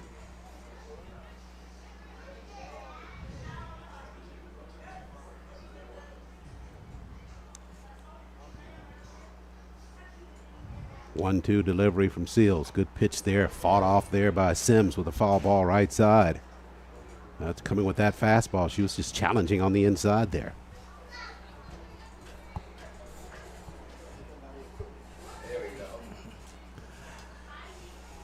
And Charles, joining us here in the booth is greatness. At least for the people of Morehouse, Mr. Elijah Pinckney, shortstop. Charles, this man's so great he had his number retired before he played his last game. I know, that's very rare, right? Thank you all. Thank you all. Glad to have you up here, Elijah. Second baseball player to have his number retired. Yes, sir. Second baseball athlete to be retired at Morehouse College. Third in Morehouse athletics history. What did that mean to you, Elijah? Obviously, I'm just so grateful. It's a crazy accomplishment that I thought would never come my way, but I'm so grateful it has. Just being able to see the outcome of just these 4 years on and off the field is just a true testament to God's goodness and God's grace towards me, and I'm just super grateful to be bestowed with that type of grace upon me. As Tim strikes out there, first out of this inning. And as Elijah, we keep talking to you about that accomplishment there. And, I kind of had you in 2 roles. I'm familiar with you as an athlete. Yes, sir. But probably even more familiar with you in terms of a student at Morehouse College. I think I had you for 2 semesters. And both times you eked an A out of the class. I don't know how you did it. You didn't pay me for anything. So. No, I couldn't, Yeah. And let me throw that. He got a 4.0 both semesters last year, right? Yeah, I mean, the thing that surprised me more than anything else is that you were in the throes of baseball season and you would send me text messages saying, hey, we're going to be out of town for this. Just going to make you aware of that. So I was thinking, okay, here's a student athlete who's doing his best to tell me what's going on. But the assignments that you turned in, all of the in-class work that you did was just top-notch, which just really speaks to you as a student athlete and the student emphasis first in terms of your work at Morehouse. Yes, sir, for sure. I mean, of course, being in school, you have to be a student first before you're an athlete. So that academic side of being that person has to come first and always is prioritized above the athletics. But, right after the school part is being handled, we're diving right into athletics and we're going 100% all the time. Yeah, you talk about 100%, and one of the things that we just came off of was the SIAC tournament itself. Yes, sir. In terms of the competition. And you guys were just the gems of that entire tournament because you had to play out of that loser's bracket and just really just astounded everybody that was there the way that you all played as a team. Yes, sir. And just really threatened with the opportunity of winning that whole thing. What was that like for you? I know it was disappointing at the end, but you guys just displayed a lot of guts and glory in that tournament. For sure. I mean, yeah, we made a significant stab into the season, being that it was our we got dropped out in the semifinal round, coming in 3rd place, but the significance of that season is we haven't been that far in the tournament since 1994. So it was really a great season for us, and I'm so proud of the team and proud of our coaching staff to be able to push us to our limits to get to that point. Through two games to 2 a.m. in the morning, right. we definitely fought and grinded throughout the whole time within the tournament. So I'm super proud of our guys, and being able to be within the confines of that war zone with us was definitely just something to be grateful for, definitely upon my senior year. And you're really kind of capping off your senior year with this all-star performance here. And I know you probably got more play left during the course of the summer and other opportunities to play. But what does it mean for you to be here as a part of this group here in Charlotte as a part of the HBCU All-Stars with Minority Prospects? For sure. Me, my takeaway for this is definitely just, rooting myself within the HBCU baseball community. Seeing all these faces that are so talented on and off the field is definitely something that I enjoy most about being within this event. And, I definitely can't take it for granted, because I don't know how many times I'll be in spaces like this. So definitely going to take advantage, make a lot of friends, go out there and compete always on the field. But, I just really want to take the moment in and really just be among the beautiful black faces that play the game at a hard level. So, Elijah, you got one more semester. You are double or triple major at Morehouse? Double major, journalism and business management. Now, you've got one more semester left to finish up your second degree. One more year. One more year. Yes, sir. Left to finish up your second year. So after you finish up at Morehouse, if baseball does not pan out for you, what are your aspirations? Oh, I'm trying to make a lot of money. Spoken like a Morehouse guy. Trying to live well, but yes, I have aspirations to be high within the sports industry or the financial industry, whether that'll be. I love merging the.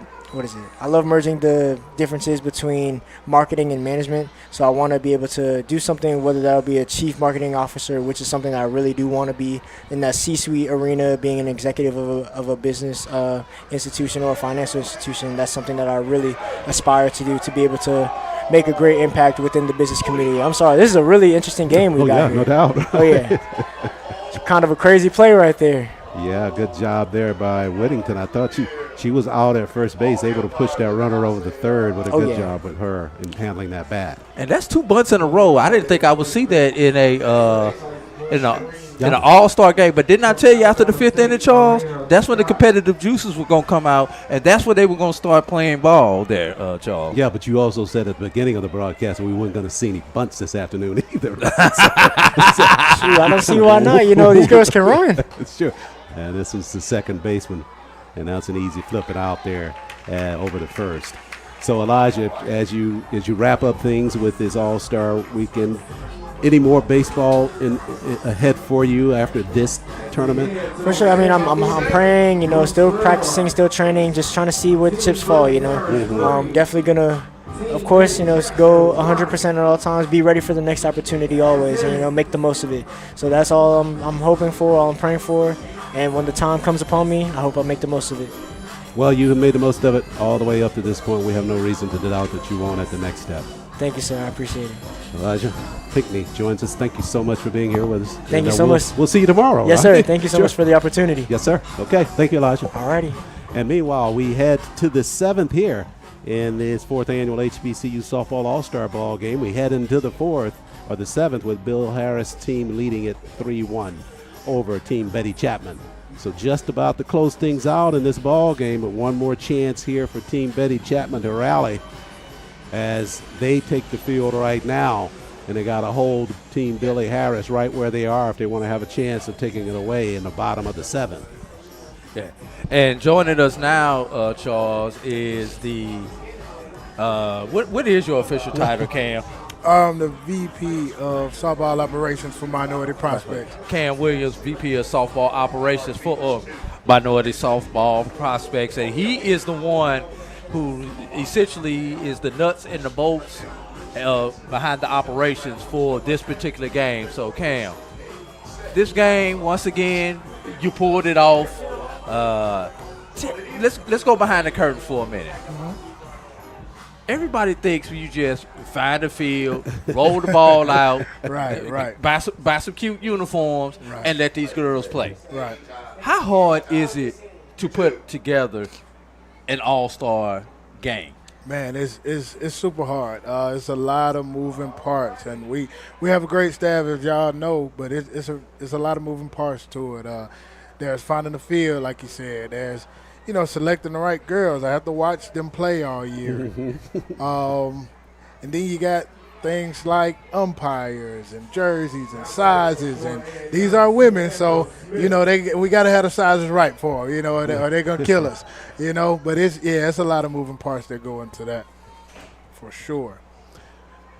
Well, talk a little bit about that because, choosing the players is one of them. I know that keeps you on the road a lot, but just even today when we're getting ready for the ball game, a couple times, and I hadn't seen you pretty much all week, right? Yeah. And then right at the end, Charles got a couple of changes because things just happen with players, and you count on them, and then sometimes they get off because they have other obligations that they're responsible for. That's got to be a challenge for you as well. For sure, a huge challenge. So there's 5 major HBCU conferences, and so we go to those games throughout the year from February to May. We attend these conference tournaments and we select. And some girls can't make it because of, like you said, prior engagement. They got to go to weddings or they're taking vacations out. It is the summer, so I understand all that. But and I think it's impressive that we can have some girls not come and we still have such an amazing display of talent out here.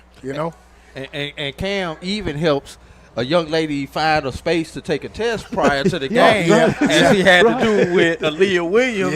And we were all up here like, taking the test. And then I did the math. Well, if she did go to the 8th session of summer school, this would be about that midterm time. So that's exactly what it is. And shout out to Aaliyah Williams, man, a real student athlete, Indeed. It's like, I got to get this done before 11. I don't know if I'm going to have time after the game. So I need to take this now. He just opened it up. For sure. I love that about, our players. Like, when you talk about the ladies, there's some real scholars. The boys, we slack off a little bit. But the ladies, they take their grades very seriously. Oh, yeah, no, you're right there. Yeah.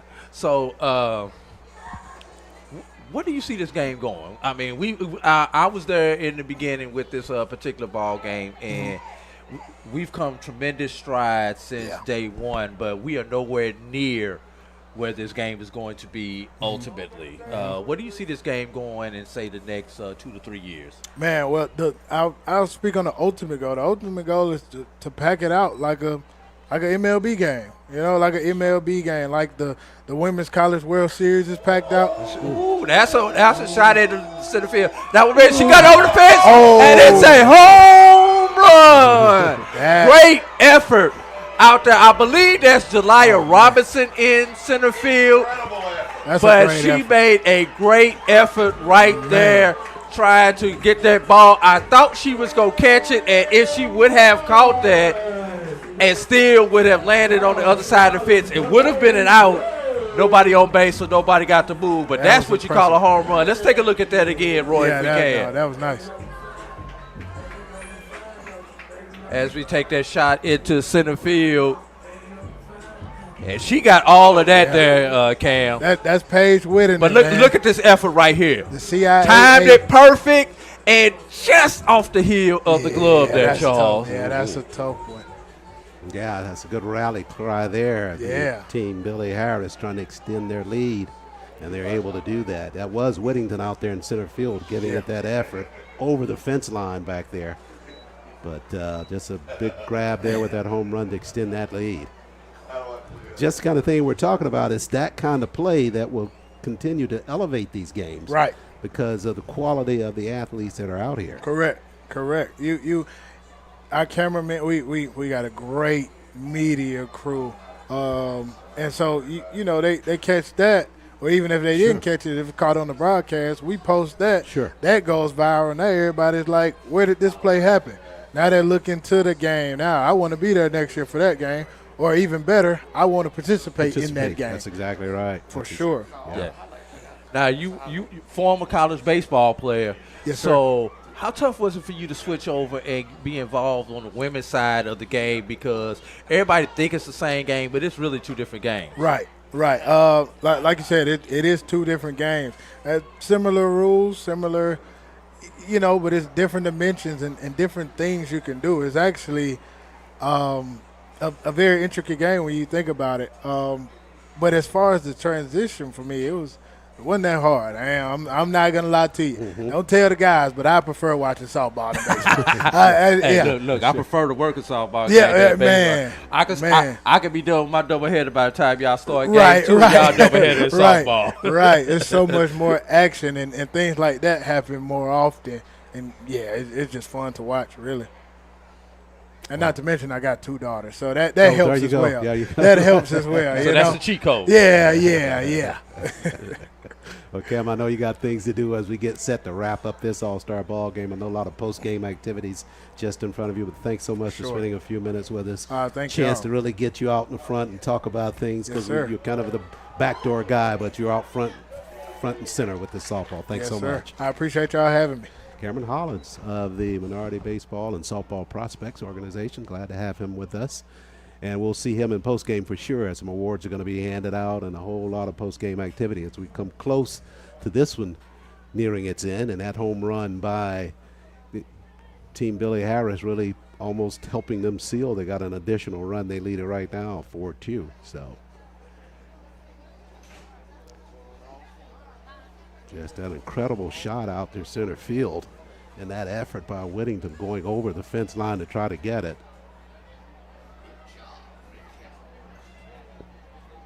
Shout out to the cameraman on that for staying with that play. Ja Hobbs. Yeah, shout out to the entire production team. This is only day one, got baseball tomorrow, but. And this camera crew, they were at the showcase earlier today when the ladies were showing off their skills, while Charles, you and I were sitting around saying we were going to put our notes together, but we saw how that worked. That didn't happen until we actually got here to the ballpark. Hey, listen, we're sharing that Airbnb, and I'm all the way up on the top floor, but I can smell your breakfast all the way up there. Don't tell everybody I can cook a little bit, man. Well, I'm surprised the building is still standing. Hey, Charles, it's kind of hard to burn cereal. Oh, well, that's true. That's true. You can work at it, though. We got a 2-ball, 2-strike count here, Charles. I'm sorry. We have gone way off on a tangent. It's okay. It's football. 3 through on the score. It's not showing that on the scoreboard, but Jeff Johnson to our left is making sure that we are in tune with it at 3-2s. And we are in the top of the 7th. Swung on there and missed on that pitch. It was down low and a strikeout there to end the top of the 7th. And now final chance coming up here for Team Betty Chapman. They got a rally. They trail it 3-2. We'll see what happens here in the bottom half. Who will go away with the trophy for the 4th annual HBCU Softball All-Star Game? Answers just ahead.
Back live here inside Stick Williams Dreamfields, Charlotte, North Carolina. We head to the bottom of the 7th. Final opportunity here for Team Betty Chapman as we head into the bottom half of the 7th. The score is 4-1. Team Billy Harris with the lead. So 3 to make up by Team Chapman here in this bottom of the 7th. At the plate, it's Dallas Hill, the freshman. She won the home run derby earlier today. Good opportunity here to get into one. Takes a pitch, a curveball that's just off the plate for a ball. In the circle, Delaney Gray trying to finish things up for Team Billy Harris. Score at 4-1, and there's a pitch there. A changeup, nice pitch there from Gray. And tight on the fist and a swing and miss by Hill.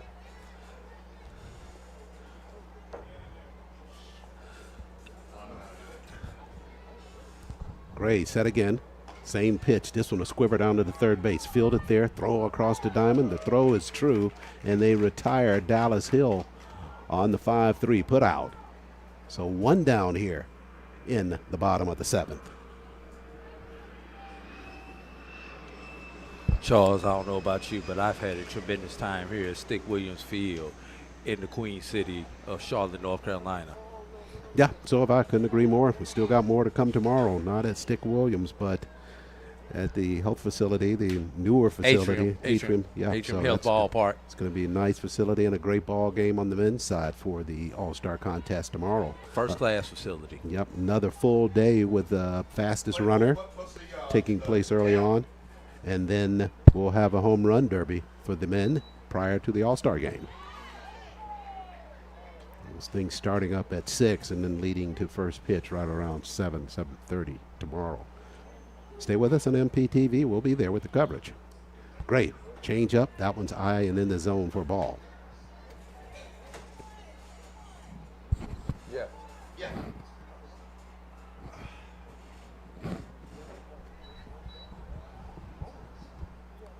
Change up, popped up and popped out of play right side.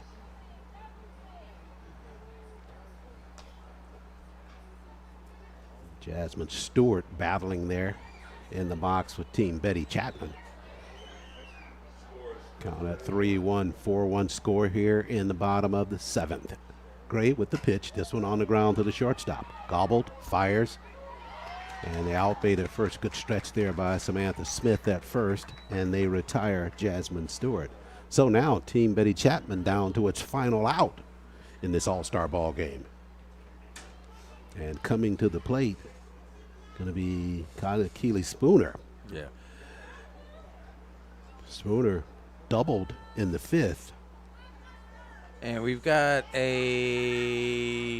new pitcher. Yeah, got to get through that roster of pitchers.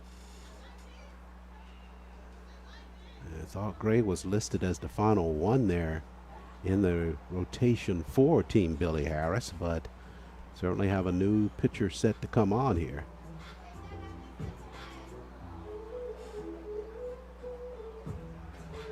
And this is...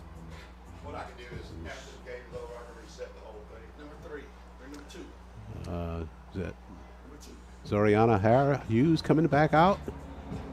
Guess they're trying to get some closure on this. Yeah, Zoriana's going to come in and finish where she started. All right. So Zoriana Hughes back on the circle and catching all the way as a freshman for Team Billy Harris, Sky Hicks. So she's gone through this rotation of pitchers in this All-Star ball game. So since she did not get the win because she left the game with no score, she could actually get the save now. Yeah.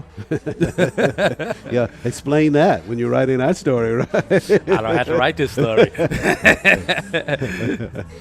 But you know, as you know, Charles, you can't get the win and the save in the game. Correct, that's right. And that only occurs in softball with the pitcher because you do have the one re-entry in a normal game. Of course, it's an all-star game. We can do what the heck we want to do in this particular game. It's about displaying these all-stars out here. Yeah. So the late sub gets Hughes back on the circle for Team Billy Harris as they try to close the door. Just one out away. As Spooner sets to step in the box. Wait a minute. I see what we doing here. FAMU on FAMU. Is that what you see? Okay. That is what all I right, see. Okay. They are teammates during the course of the year. Fastball on the inside corner of the plate for a strike. So, 1-0 Hughes so far. From Florida A&M, Zoe Hughes. And Billy Spooner getting set to step back in, the senior. Pitch there, good pitch on this same part of the plate there by Hughes. Took a little bit off of that one, and she's ahead in the count. No balls, 2 strikes, and Team Betty Chapman down to its final strike here in this all-star ball game. 2 down, just 1 more, and Billy Harris will be declared the winner. Curveball on the inside. Ooh, tempting pitch there. Late break on it, and the count to 1-2. Team Betty Chapman down to its final strike. Hughes for Team Billy Harris. Rocks and fires the pitch here off the plate for ball 2.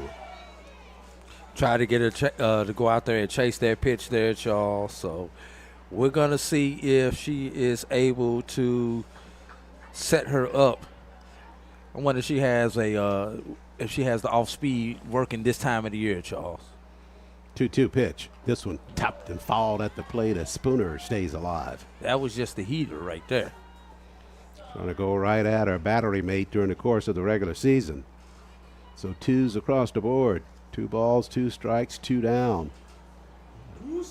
Only 1 strike remaining here for Spooner. Hughes trying to get it and give the win to Team Billy Harris, who has bragging rights next year in the dugout. That one chopped on the ground but wide of third base. They're going to say it did cross it, calling it a fair ball. Yeah. Across the bag going down the line. Spooner sliding in, and that's her second double of the ball game, back-to-back for Spooner. So she keeps this ball game alive for Team Betty Chapman. That one down the line and over the bag and down into left field. You know what that conversation is going to be when they had that mound visit next year, Charles? You better listen to me. I can hit you, so I know what not to throw right here. Oh, I got you. Well, let's see Gabby Garcia what she can do now to try to keep this ball game alive. Runner substitutes for Spooner down at second. Pitch by Hughes. Bounces it up there, but good stop by Sky Hicks behind the plate for Team Billy Harris.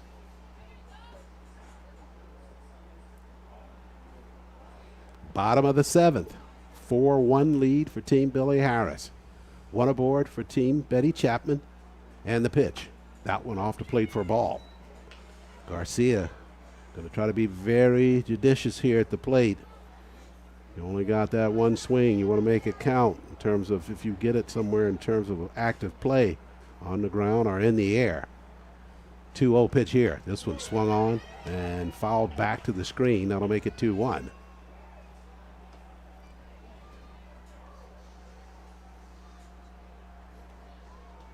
Spooner doubled, replaced on the base pads with a runner back there with 2 down, and Team Betty Chapman trailing by 3. Hughes with the pitch here, off the plate for a ball. That'll take it to 3-1. Going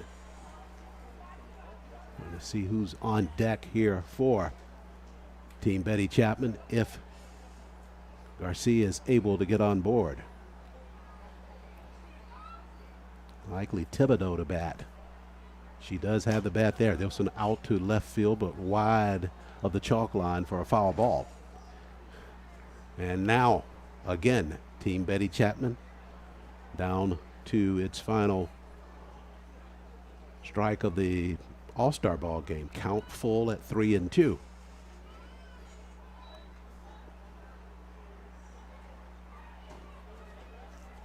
Garcia showing bunt.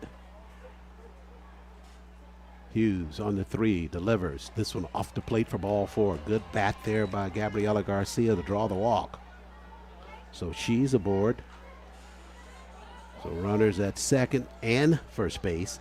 and Asara Thibodeau coming to the plate now for Team Betty Chapman with a chance. She can get a long blast here to tie this ball game up.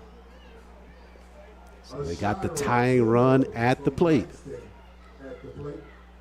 Hughes with the pitch. Takes a strike on the inside, does Thibodeau. Just underneath the elbows with the fastball.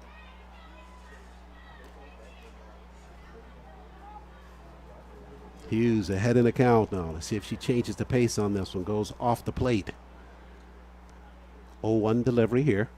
Yeah, they changed the pace. Bouncer to the shortstop. You'll feel that they're bobbled it. Nowhere to go with it. Now headed toward the plate. They may have it tied up there, and the throw back to third. Diving back in there is Robinson. Robinson on the base pass for Spooner. And she's able to get back, but that squibber to the shortstop bobbled there. Thibodeau able to beat that out at first base. So now the sacks are loaded for Team Betty Chapman, and a chance for Talise Sims, the sophomore, to come up big here for Team Betty Chapman. Sims on the season, .374 hitter.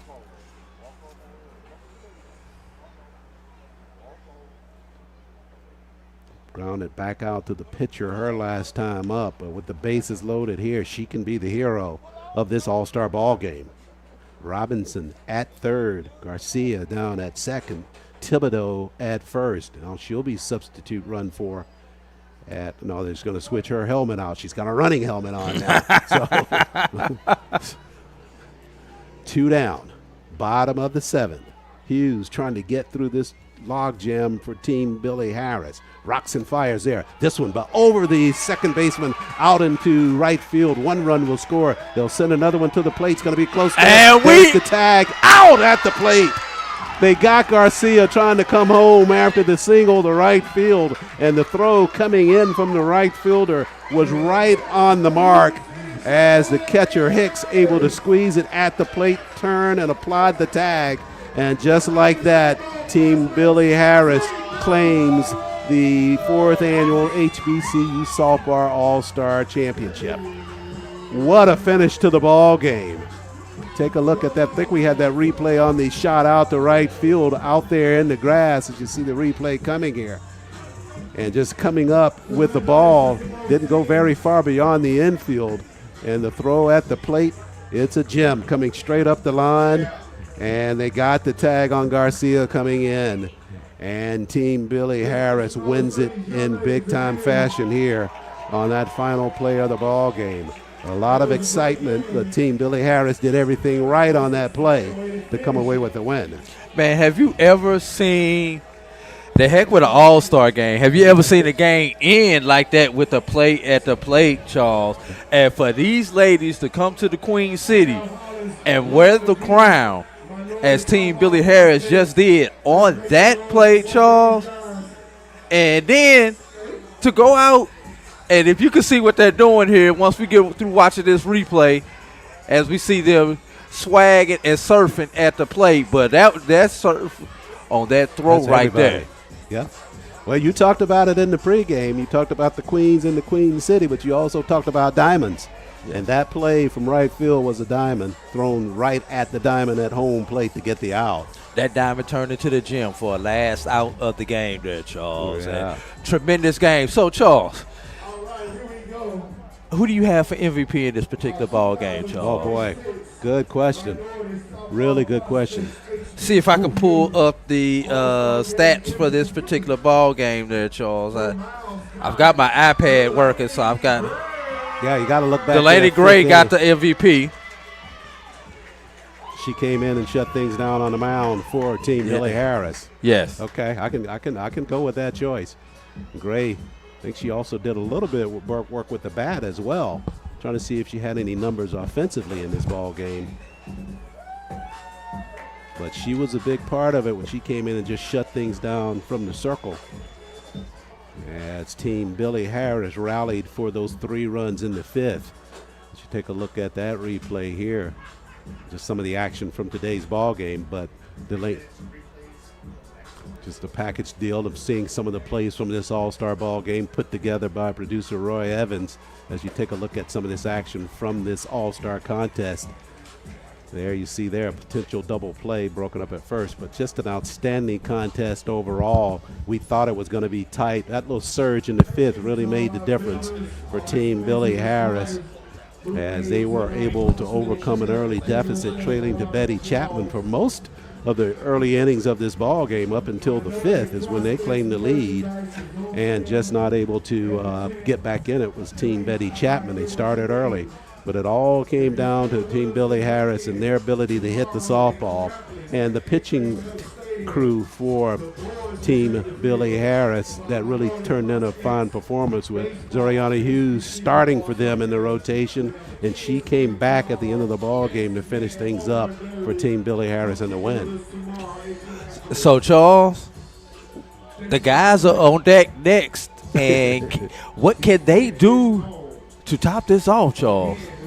Yeah, that's going to be a big $1 million question, because can't imagine that they could play a game any better than what we've seen here with this softball all-star contest. That we need to send that to a four-letter network and see if that should be like the play of the game, Charles. Yeah. I mean, that should be a top 10. Yeah, you talk about on the Sports Center, the last play of the game. And you were talking about the word drama early on as it relates to softball action, and that was a dramatic play right there at the end to close things out on a perfect throw to the plate. They picked off Gabriela Garcia trying to score from second base on that dinker out the right field for the base hit. But good recovery out there in outfield, in right field, and the throw to the plate was just immaculate, and they got her cut down at the plate, and they win the title as a result. Yes, sir. Well, Charles, once again, it has been a pleasure. It's been many a year since we have done this together. So your punishment is to get to do this with me again tomorrow. Okay. Well, at least I can get it all out in one weekend, right? If I can get through one more day. The judge sentenced you to 2 days of Drew. Oh boy, you talk about hard sentencing. Now that's harsh. No, got to slow down in that construction zone, Charles. Been a real fun ball game. Good to work with you at AD Drew. That'll do it for our coverage from here. So, final score in this ball game. Team Billy Harris, 4 runs on 6 hits with 2 errors, 5 runners left on base. Team Betty Chapman, 2 runs on 6 hits with 2 errors and 6 runners left on base. Your official game time, Charles, was 2 hours and 8 minutes. Full of great softball action. Again, that'll do it for our coverage here from Richard Stick Williams Dream Field here in Charlotte, North Carolina. On behalf of our production team with Roy Evans, our producer and director, Deshaun Hobbs, our camera operator, and Jeff Johnson handling everything inside the booth for us here. Brother Jeff! Full day for him and a full day for AD Drew with our game analysis and everything else. Thank you so much for joining us for our coverage. Charles Ward saying thanks so much. And remember, check us out tomorrow for the All-Star men's action. And our coverage will start with the fastest runner beginning at 6, and that'll take us all the way through the Home Run Derby, and then the All-Star Ball game to follow after that. Until then, everybody have a great night.